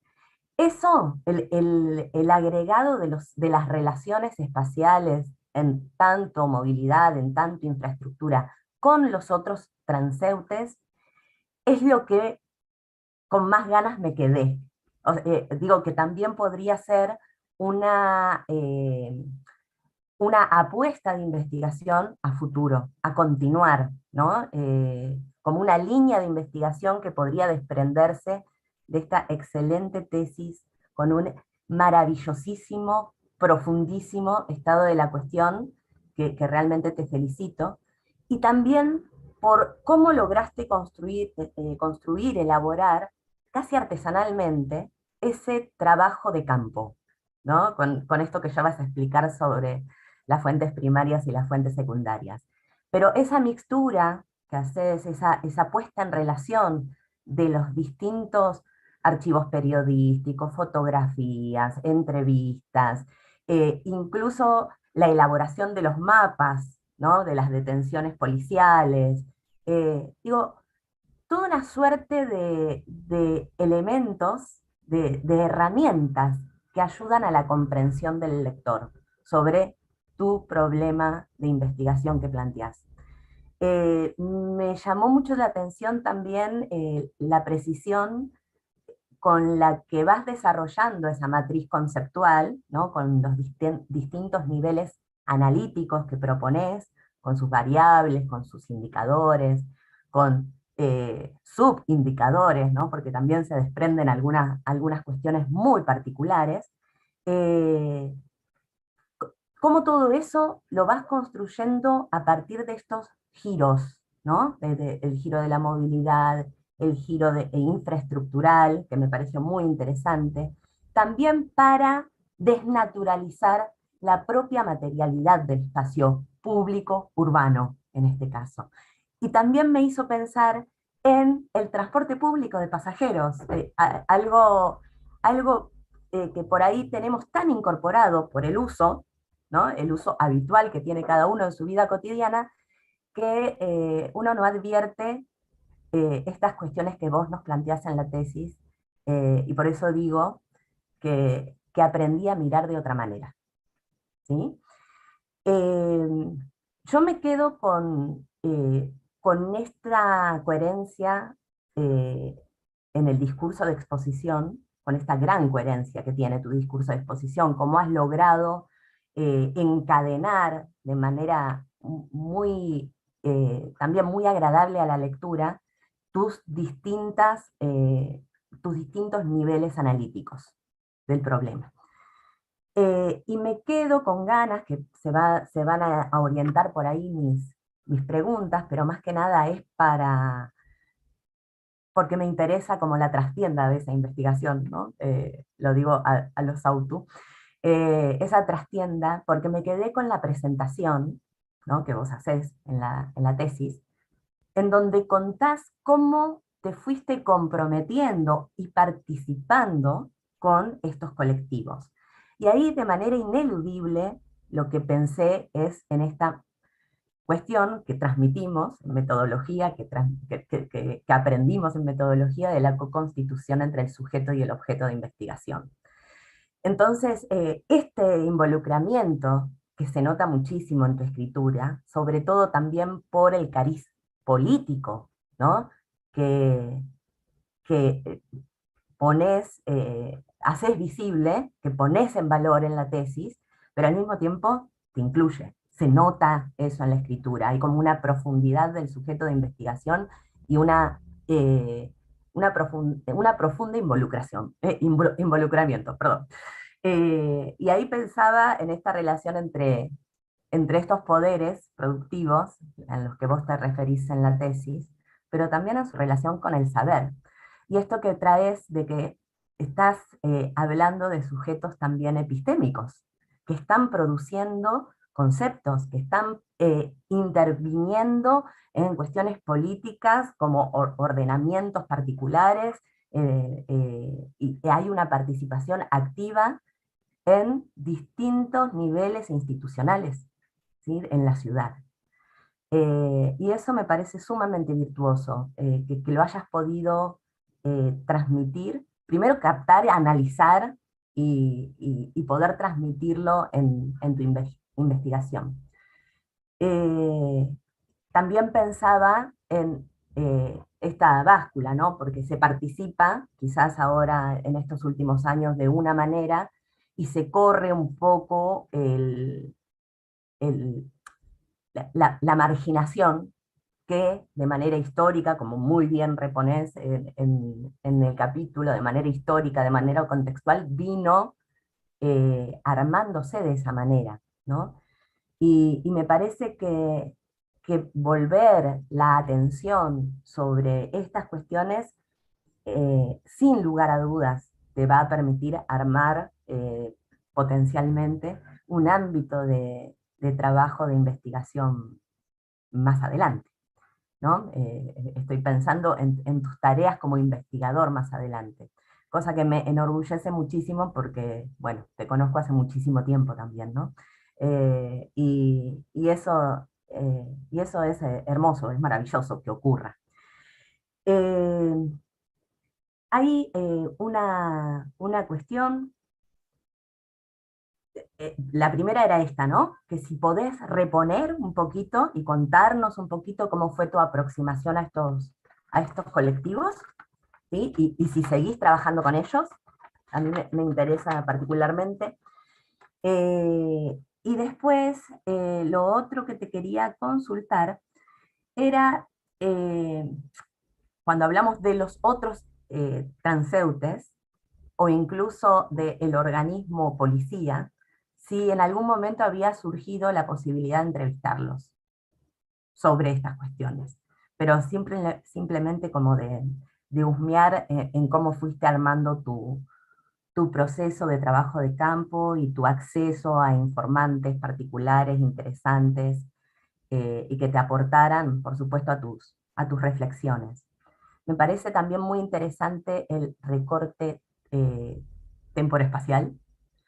Me sorprendí porque no recordaba los tremendos años 90 con respecto al colectivo travesti trans en particular, y me llamó muchísimo la atención cuando nombras a los programas de ese momento, a cómo se trataba el tema. Fue como impactante, viste que uno como que se olvida de algunas cosas nefastas. Así que eso me pareció muy interesante también en relación con las organizaciones vecinales, ¿no? Que ahí había también todo como una postura de los otros y nosotros, ¿no? Este juego de la constitución de otredades también es muy interesante y está muy bien planteada en tu análisis. Esto de salir a comprar el pan, también lo pensaba porque se me vino de manera inmediata cuando volví a releer la tesis y para finalizar el predictamen y demás. Pensaba en una frase que escuché hace poquito por las carnavales. En realidad, los travestis se veían en las murgas, no se veían habitualmente en los barrios. Quizás, bueno, en mi experiencia personal, y te lo quería contar a modo de anécdota, la persona que participaba en la murga no salía a hacer las compras, no salía a comprar el pan. Lo veías específicamente en el corso, los días de carnaval. Te estoy hablando de inicios de la democracia, ¿no? Cuando los carnavales eran en la mayoría de los barrios, que se cortaban las calles principales y demás. Así que me pareció también como, te lo quise compartir, porque inmediatamente pensé en eso. Así que, bueno, Francisco, felicitarte de nuevo, felicitar por supuesto a tus directoras también, que han hecho un trabajo muy, muy interesante, muy potente, y que creo que tiene posibilidades de continuidad, muchas, y eso me pone muy contenta. Así que, eso por ahora.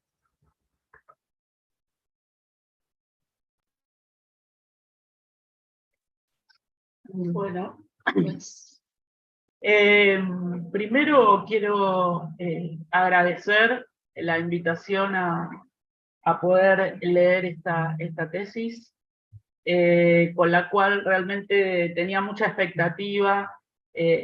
Bueno, he seguido en estos últimos años el trabajo de Francisco bastante de cerca, porque me parece que trae muchos aires frescos a la geografía, y más allá de las expectativas iniciales con lo que uno, digamos, comienza la lectura de una tesis, como decía Martín ahí, el desafío de leer una tesis, realmente cuando uno termina de leer el trabajo de Francisco, no solamente aprende un montón, sino se queda con un montón de preguntas y de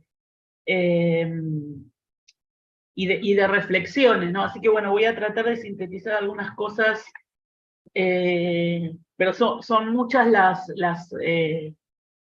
las sensaciones que deja después de haber leído este trabajo. Así que bueno, agradezco eso, agradezco también a las directoras que me hayan invitado a la lectura. En primer lugar, lo que quiero decir es que me parece que el trabajo de Francisco representa uno de los, digamos, de los últimos trabajos que he leído que dan cuenta de para mí es un verdadero análisis de la geografía cultural, más allá de que los temas específicos y los colectivos con los que trabaje estén situados por ahí en otras lecturas de la geografía urbana.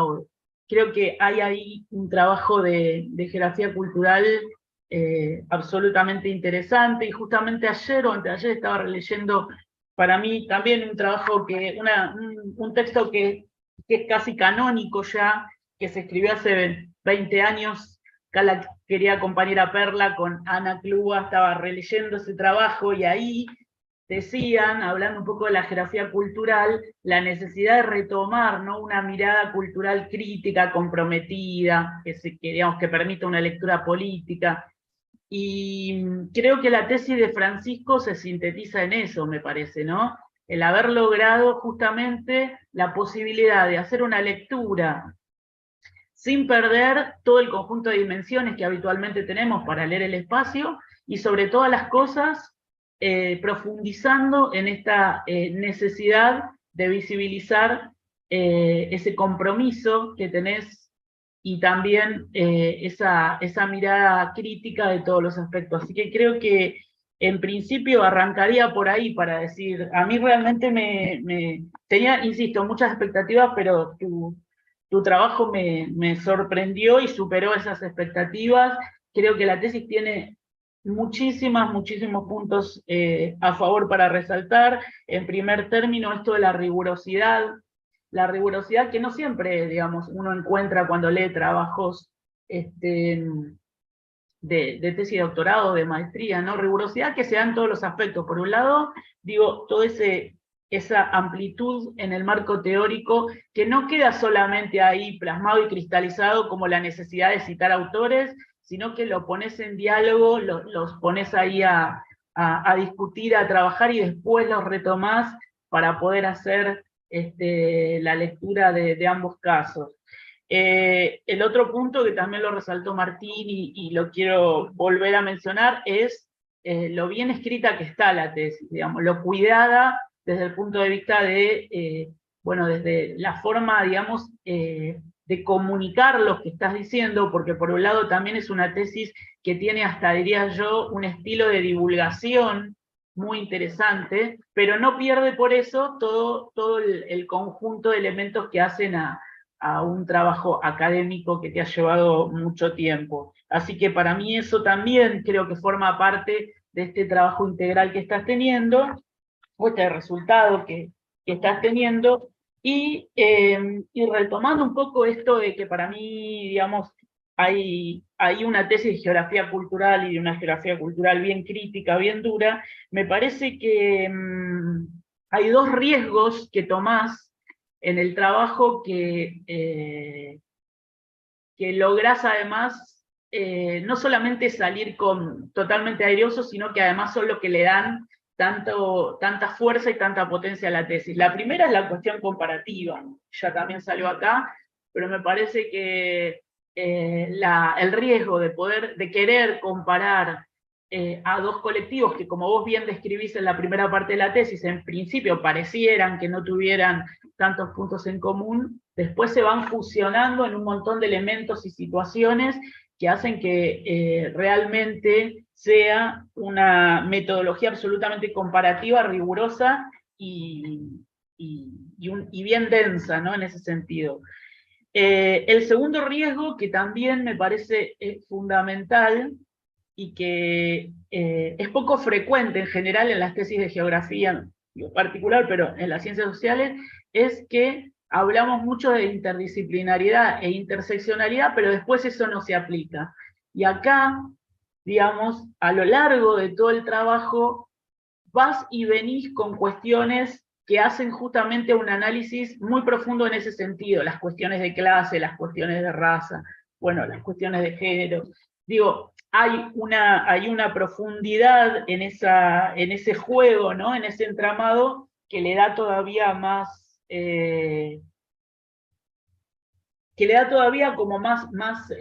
densidad justamente al trabajo, y sobre todo, ¿no?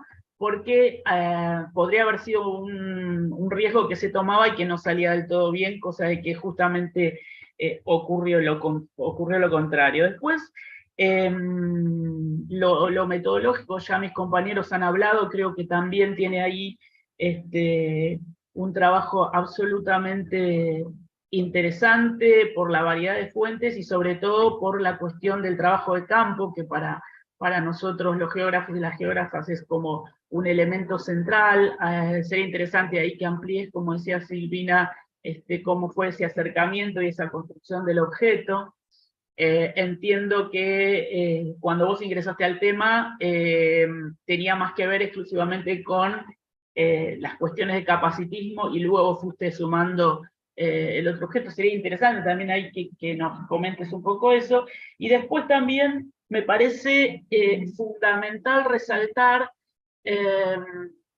cómo tomás ese andamiaje lefebriano para poder exponer no solamente esta tríada tan presente, sino también ese juego que aparece todo el tiempo entre la materialidad y la inmaterialidad, que además lo lográs hacer de una manera muy articulada, digamos, no forzada, ¿no? Al contrario, muy articulada, y sobre todo la recuperación de ese concepto de contraespacios, que me parece que acá es fundamental para entender justamente cómo esos espacios de representación aparecen ahí con esas ventanas que se abren como lógicas para pensar ahí la resistencia, porque en definitiva yo creo que la tesis habla del derecho a la ciudad, ¿no? De ese concepto justamente que tanto hemos trabajado por ahí desde las geografías culturales críticas. Después, algunas recomendaciones más que comentarios. Realmente, digamos, el recorrido que haces bibliográfico es muy detallado, muy profundo, muy actualizado. Y además me parece interesante que vas como tocando cuestiones puntuales que después vas a retomar para generalizaciones, pero que sin embargo aportan, ¿no? en detalles muy específicos. Y retomo también algo que dijo Silvina ahí, sobre todo en cómo el uso de los giros sirve después para mostrarnos como toda esa complejidad que tiene el trabajo empírico, ¿no? Ahí te quería mencionar, que seguramente por ahí lo has visto, pero que te pueden, digamos, aportar algunas cosas. Los trabajos de Robin Longsburg, esta geógrafa neozelandesa, que ha trabajado bastante sobre las cuestiones del cuerpo en los espacios públicos, y porque, digamos, si yo tuviera que hacer algún comentario específico, y que te lo iba a preguntar más que hacértelo como comentario, me parece que una dimensión que un poco se diluye es la del cuerpo, ¿no?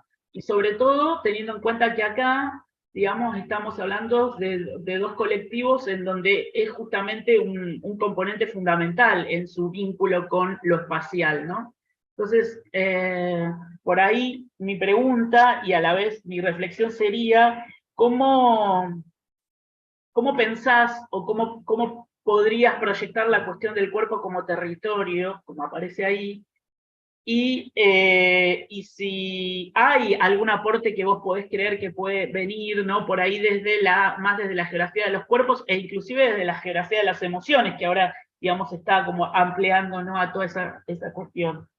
Y ahí venía un poco entonces esta idea de Robin Longsburg, que ella ha trabajado bastante sobre los cuerpos abyectos, las embarazadas, ¿no?, en los espacios públicos, las dificultades para poder permanecer y, como vos decís, ser y estar en los espacios públicos.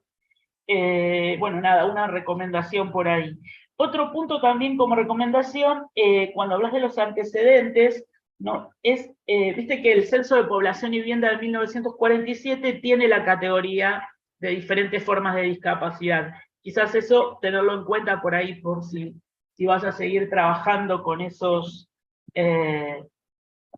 con estas cuestiones, ¿no? Es un criterio interesante. Y después, en torno al tema de los contraespacios, la memoria y las cuestiones más, digamos, de la dimensión política de los colectivos, hay un texto bastante actual, que creo que es del 2021-22, pero que sí me parece que va mucho en clave de lo que vos estás pensando ahí, que es de Ludmila da Silva Catela y Talbot Wright, sobre las memorias al margen, que vincula cómo se va construyendo justamente toda la cuestión de las memorias de las disidencias sexuales en torno a la dictadura, la postdictadura y hasta la actualidad, ¿no?, para pensar un poco esto de las memorias y las disidencias sexuales. Esas como 3 recomendaciones que pensaba mientras leía tu trabajo. Y bueno, y pregunta solamente un poco esto de la dimensión del cuerpo, que me parecía ahí que se diluía un poquito, y si lo trabajaste, lo pensaste, o si por ahí pensabas que podría ser algo para proyectar a futuro.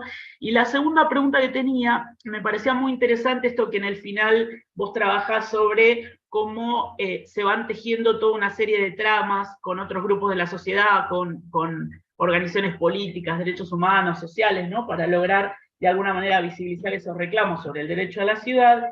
Y mi pregunta es si encontraste o si hay algún tipo de experiencias de lucha que conecten a los dos colectivos, ¿no?, a lo de las personas con discapacidad y a las mujeres trans travestis. Y si las hay, bueno, ¿en qué caso de experiencia? Y si no las hay, ¿por qué vos crees que, digamos, no se ha dado esa experiencia específica?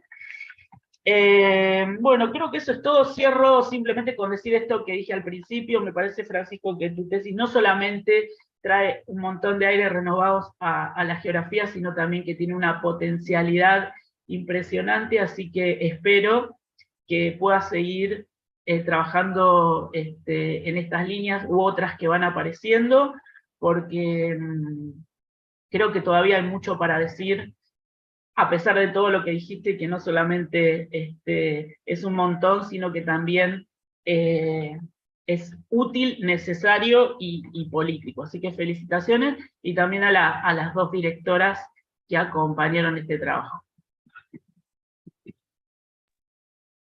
Bueno, gracias a los 3. Bueno, Fran, tu turno ahora. Bueno, muchísimas gracias en primer lugar por sus lecturas a lo largo del verano, que como decía Martín, es un momento particular, pero más allá de eso agradezco mucho sus lecturas atentas, y o sea, la lectura literal y también la lectura atenta y generosa. Bueno, a ver, me marqué varios puntos, a ver por dónde empezar.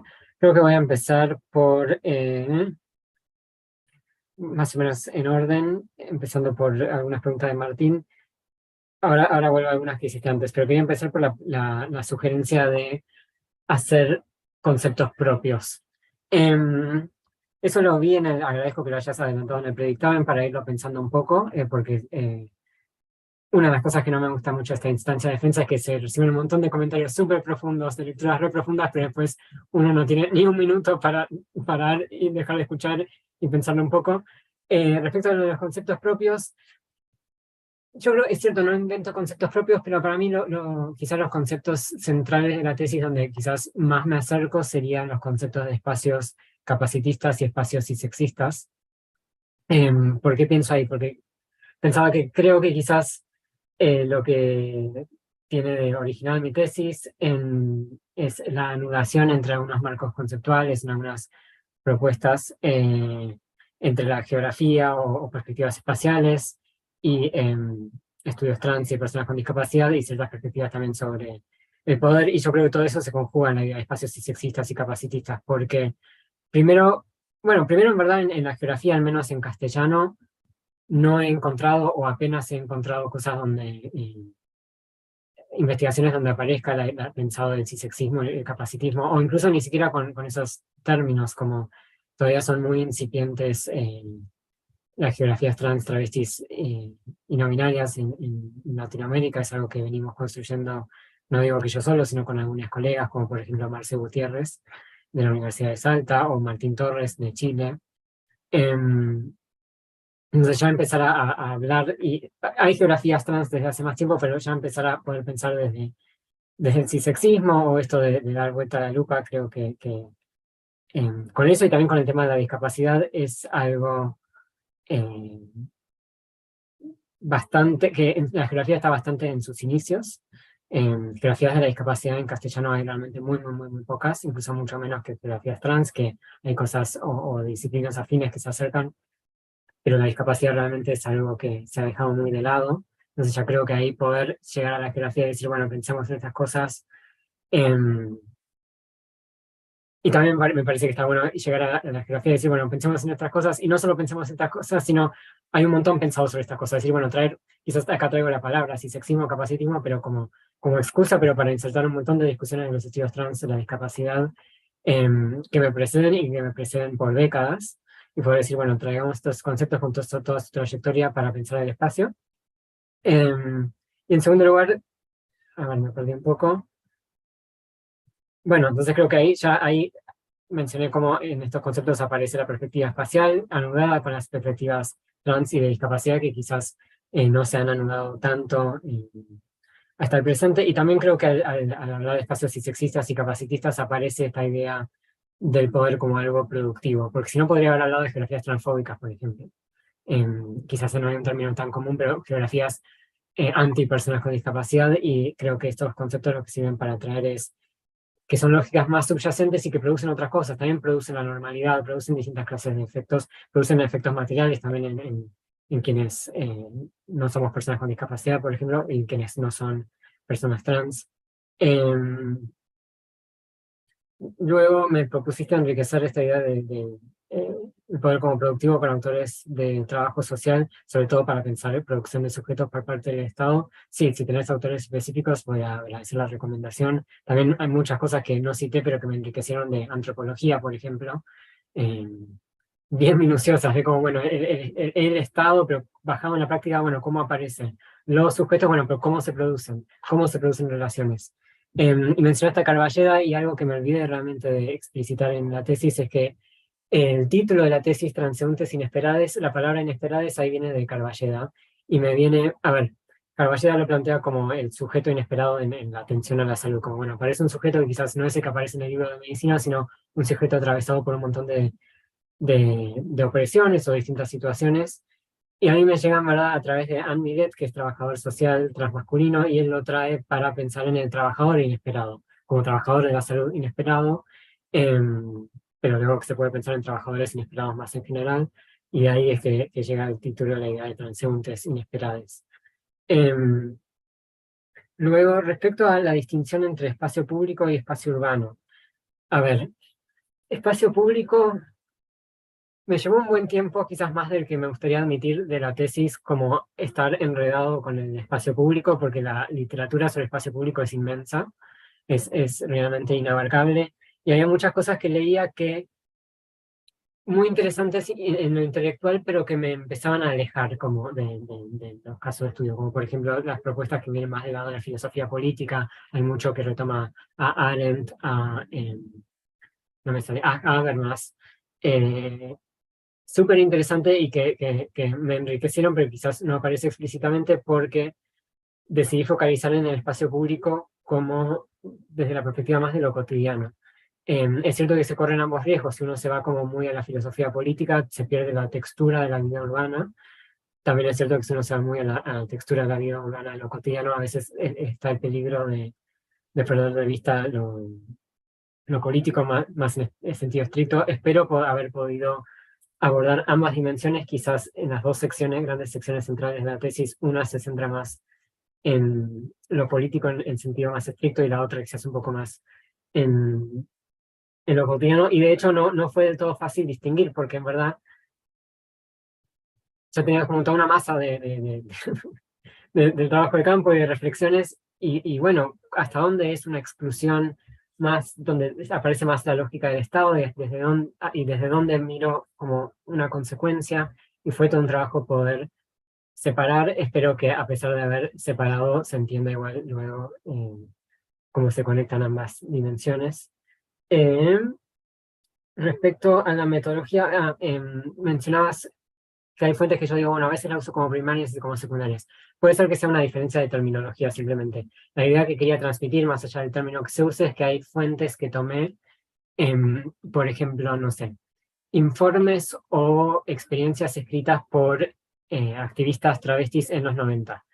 Yo podía tomar ese informe o ese relato de experiencia, yo lo llamé ahí como bibliografía secundaria, es decir, como una explicación de qué sucedía en ese momento, porque bueno, obviamente desde hoy no se puede acceder directamente a lo que sucedía en ese momento. Bueno, nunca uno accede directamente a la realidad, entonces accedía a través de esas fuentes, obviamente siempre con las precauciones propias del caso, ¿no? Como no ver ninguna fuente como que me revela la realidad.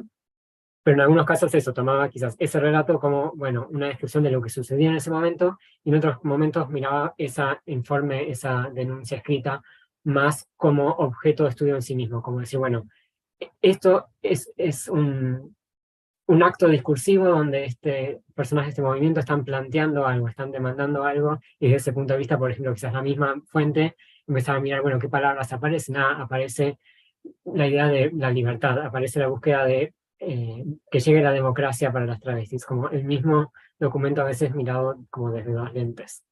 Espero que ahí se entienda mejor y que haya sido más solo una cuestión de la terminología.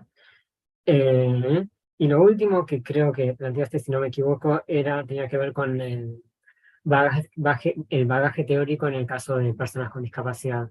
A ver, yo creo que quizás ahí en el caso de las personas, bueno, tengo el ventilador y me estamos volando los papeles. En el caso de las personas con discapacidad o el cisexismo, capacitismo, perdón, sí pasaba que traía muchos elementos empíricos que a veces, pero desde quizás el sentido común cotidiano, podían llegar a parecer menos importantes, entre comillas. Por ejemplo, que una rampa en una esquina esté rota, quizás suena como algo luego que tiene menos implicancias teóricas o políticas que la policía meta presa a alguien. A veces había momentos donde decía, uy, pucha, estoy describiendo cosas muy minuciosas, muy chiquitas, pero que decidí describirlas igual porque realmente son cosas que hacen al acceso o al no acceso de una persona. Y creo que también repasé un poco esos aspectos de la tesis gracias a que trajiste esto en el predictamen. Creo que también aparece mucho del trabajo teórico que tuve que hacer en relación al capacitismo fue de desnaturalizar, es decir, bueno, todos estos elementos que hemos presentado, bueno, no afectan solo a las personas con discapacidad, también nos afectan a las personas que como yo no tenemos ni discapacidad motriz ni visual, nos afectan de otra manera, y tratar de mirarlo desde otra lente, quizás más una propuesta de teórica que me viene en una propuesta metodológica. Igualmente en la exposición que hice hoy, traté de presentar las conclusiones más teóricas o las reflexiones más teóricas de ambos casos en conjunto para tratar de que se notara que las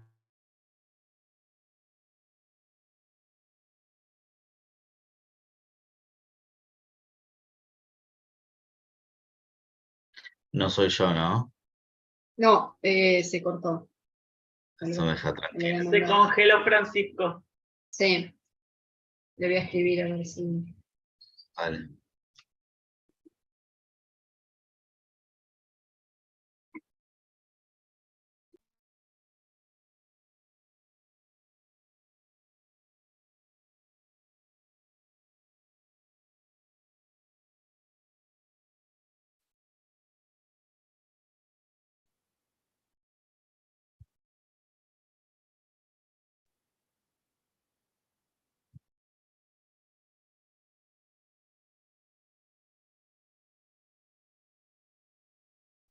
quizás está intentando entrar. Lo que pasa Voy es que a- hay que avisarle a... Sí, voy a a- escribir al chat sí. dónde está Augusto.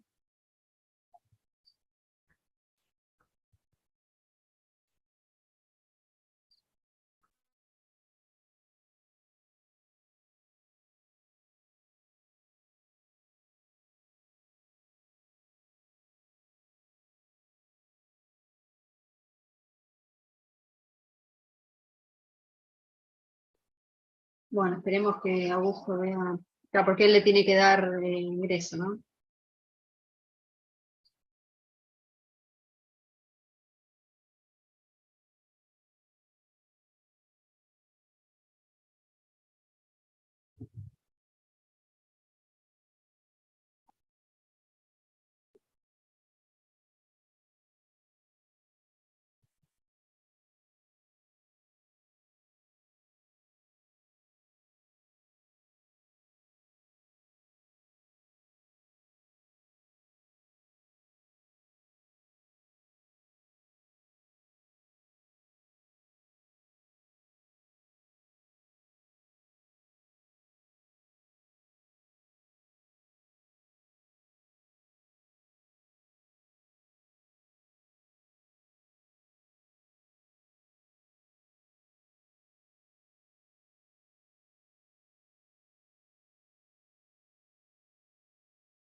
Hola, buenas.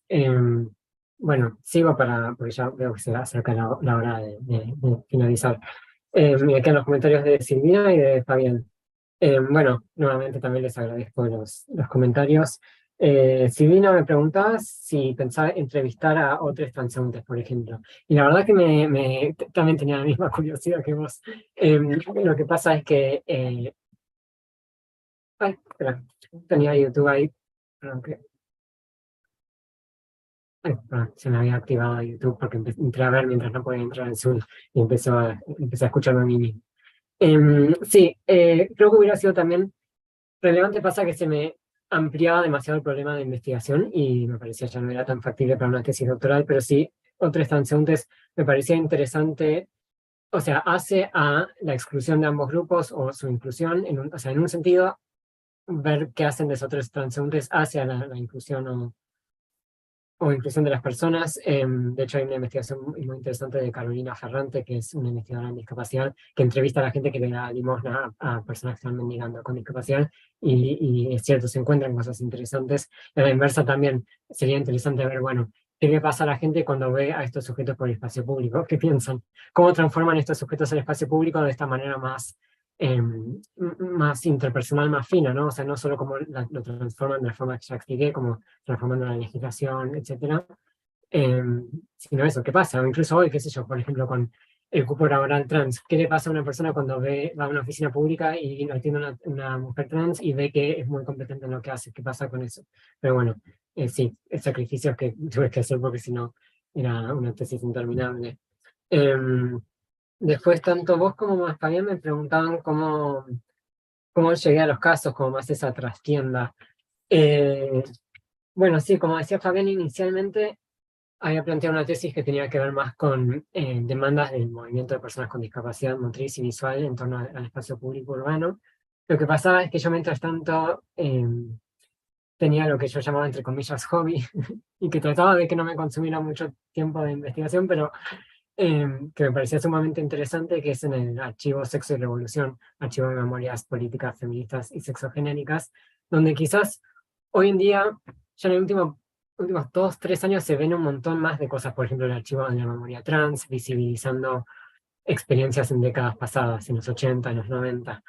En ese momento, la verdad es que todavía no estaba tan visibilizado eso. Entonces yo iba al archivo y encontraba cosas increíbles, historias que desde una mirada de geógrafo también sumamente interesante. Si yo venía después a una reunión con Mariana para hablar de la tesis y les contaba, sí, vi esto, vi lo otro. Y en un momento Mariana me dijo, che, pero esto es fascinante porque en verdad no es tan distinto a lo que viven hoy personas con discapacidad, pero a través de otros mecanismos, como obviamente más la materialidad del espacio público, la regulación, diferentes cosas, pero ahí fue entre la suerte de quizás estar interesado, o la suerte de tener interés, ya tenerlo ahí y estar viendo cosas similares en distintos lugares, pero también la feliz intervención de Mariana diciendo, animate a sumar este otro caso. Me parece que es relevante también, y que la espacialidad interviene en formas similares o análogas, o no se puede volver un problema de investigación con ambos casos, que fue la verdad un apoyo muy importante, porque muchas veces presentando este trabajo en distintas ocasiones, cuando uno tiene 10 minutos para presentar, a veces queda la primera impresión bueno, esto no tiene ninguna lógica, y hace falta realmente como meterse más para quizás que se entienda la conexión. Algo más de la trastienda de la investigación que me preguntaba Silvina, también la involucración con los colectivos. Quizás, bueno, con el colectivo trans ya tenía como una pertenencia previa, si bien, bueno, no soy una mujer trans ni travesti, pero sí vínculos que contribuyeron a quizás iba a decir a construir relaciones de investigación, pero en realidad construir también cierta sensibilidad previa, de estar realmente escuchando durante mucho tiempo a muchas personas contando cosas muy personales, y de ahí fue que llegué de eso se transformó luego quizás en la investigación, y con el caso de personas con discapacidad quizás a la inversa, ¿no? Yo no tenía como ningún tipo de vínculo personal con los colectivos de personas con discapacidad motriz o visual.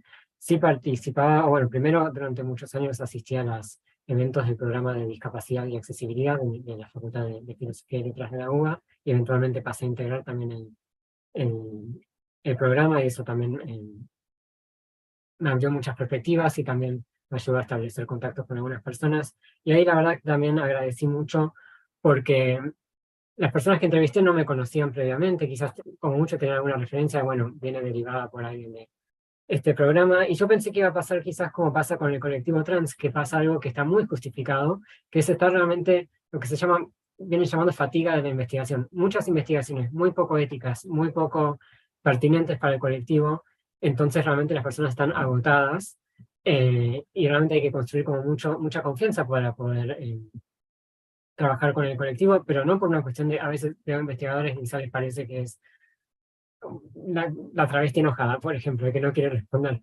Y en verdad todo eso fue producido por el colectivo de investigadores, quizás no por el investigador justo pobre que va y que quiere acceder al campo, pero sí por toda una historia de violencia epistémica muy fuerte que lleva muchas décadas.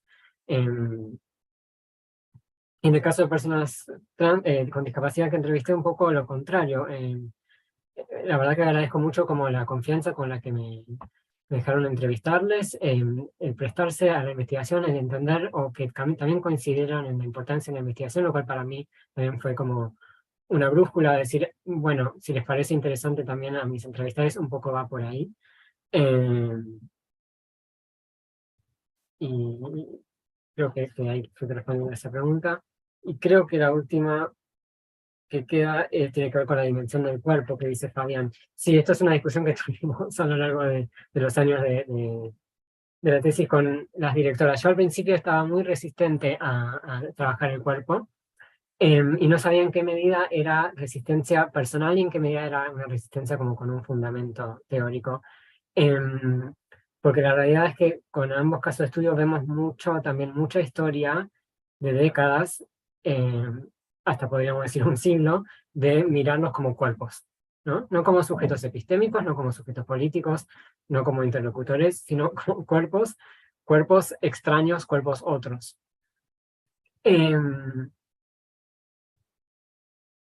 Y sí, o sea, realmente, por ejemplo, yo mencioné que como con el modelo social de la discapacidad hay un giro, por ejemplo, hacia mirar los contextos, y después en verdad está la crítica del modelo social de la discapacidad, que es, bueno, no olvidemos los cuerpos, no olvidemos las experiencias individuales. Espero haber llegado como a lograr ese equilibrio, decir, bueno, yo voy a mirar los contextos, pero espero no haber descuidado tanto las experiencias. Y respecto a los cuerpos más en específico, en verdad eso es algo que quizás pueda abordar más de cerca, incluso los dedos, toco madera, en la investigación postdoctoral, cuyo proyecto voy a entregar el viernes que viene, donde voy a estar mirando voy a volver a mirar ambos casos de estudio. Era algo que deseaba mucho, pero no lo iba a hacer si no fuera porque encontré un problema de investigación donde realmente volvía a tener sentido. No quería que fuera forzado. No solo porque me gustó mucho trabajar con estos dos grupos, sino porque me gustó mucho trabajar con las perspectivas teóricas de los estudios trans y de la discapacidad.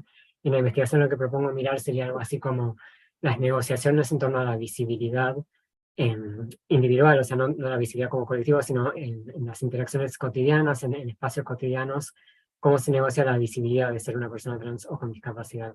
No solo para aquellas personas que quizás tienen la libertad de elección bueno, no sé si decirlo como libertad de elección, no solo las personas que tienen cierto margen quizás para poder decidir si visibilizarse o no, sino también las personas que quizás son evidentemente trans o con discapacidad, pero también las negociaciones a, bueno, cómo se percibe, en qué medida se llama la atención a eso, en relación a los derechos, porque muchos de los derechos consagrados por ambos grupos dependen en cierta medida de que la persona sea elegible como, ¿no? Por ejemplo, presentarse a un cupo trans o de discapacidad son dos cupos donde la persona tiene que visibilizarse, no solo en la instancia de postularse, sino al menos en el cupo trans. Después, el lugar que ocupa esa persona es el lugar de incluida laboral trans. Ese puesto es como, se hace visible ante todo el mundo que esa persona entró por el cupo. Bueno, ¿cómo se negocian esas visibilidades? Visibilidades que son precondición para el acceso al derecho, pero a la vez exponen a las personas a estigmatizaciones que siguen existiendo. Entonces, ¿cómo se negocia eso? Y ahí creo que va a entrar muchísimo más el cuerpo. El cuerpo no solo en el sentido biológico, sino el cuerpo en ese sentido de cómo se pone en acto en espacios específicos, en contextos específicos, porque no son el tema de la visibilidad, en ambos casos no es algo que es de una vez para todas, es una persona visiblemente trans, es una persona visiblemente con discapacidad, sino que depende de las percepciones del entorno, de las estrategias de la propia persona. Ahí también quizás aparece un poco lo que decía Silvina, de bueno, mirar también qué pasa con las otras transeúntes. Ahí creo que va a aparecer también de forma mucho más rica. Creo que eso es todo. Muchísimas gracias por los comentarios. Quizás después les contacte para preguntar por algunas de las recomendaciones de bibliografía que hicieron, que seguramente las tengan anotadas, espero que me las puedan pasar. Y quería aprovechar para hacer un agradecimiento hiper especial, obviamente, a todos y a mis dos directoras, pero a Mariana en particular. Ya este año se cumplen 10 años desde que nos conocemos, desde que cursé Geografía Rural, y la verdad ha sido un apoyo tremendo. Veo muchas personas pasándola no tan bien en sus doctorados. Yo sí la pasé bien, creo que en un porcentaje muy elevado se debe a tu apoyo. Así que eso nada más.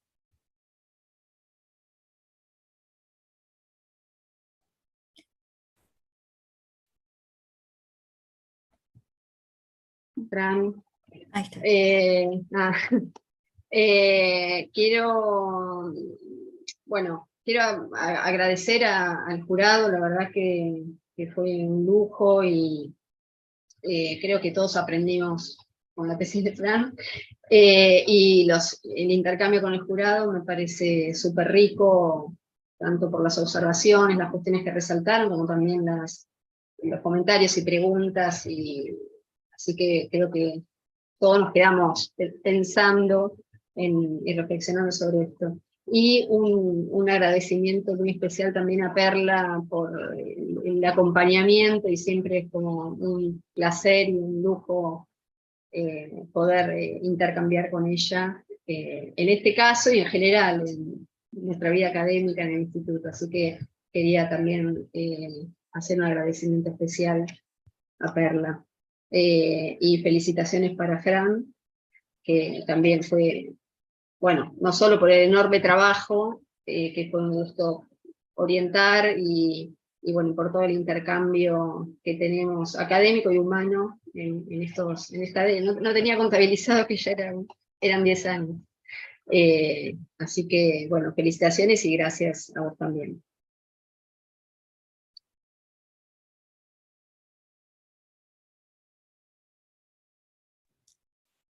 Bueno, yo quiero también agradecer al jurado. Como decía Martín, esta es una de las instancias ricas por esto, por la posibilidad del intercambio del debate a partir de una investigación súper rica y rigurosa como fue la de Francisco. Y también, bueno, quiero agradecerles a Francisco y a Mariana el haberme invitado a hacer la codirección de la tesis, y quiero resaltar 3 virtudes de Francisco, que son la autonomía, la reflexividad y la pasión para la investigación, que creo que eso define mucho su potencial para el trabajo académico.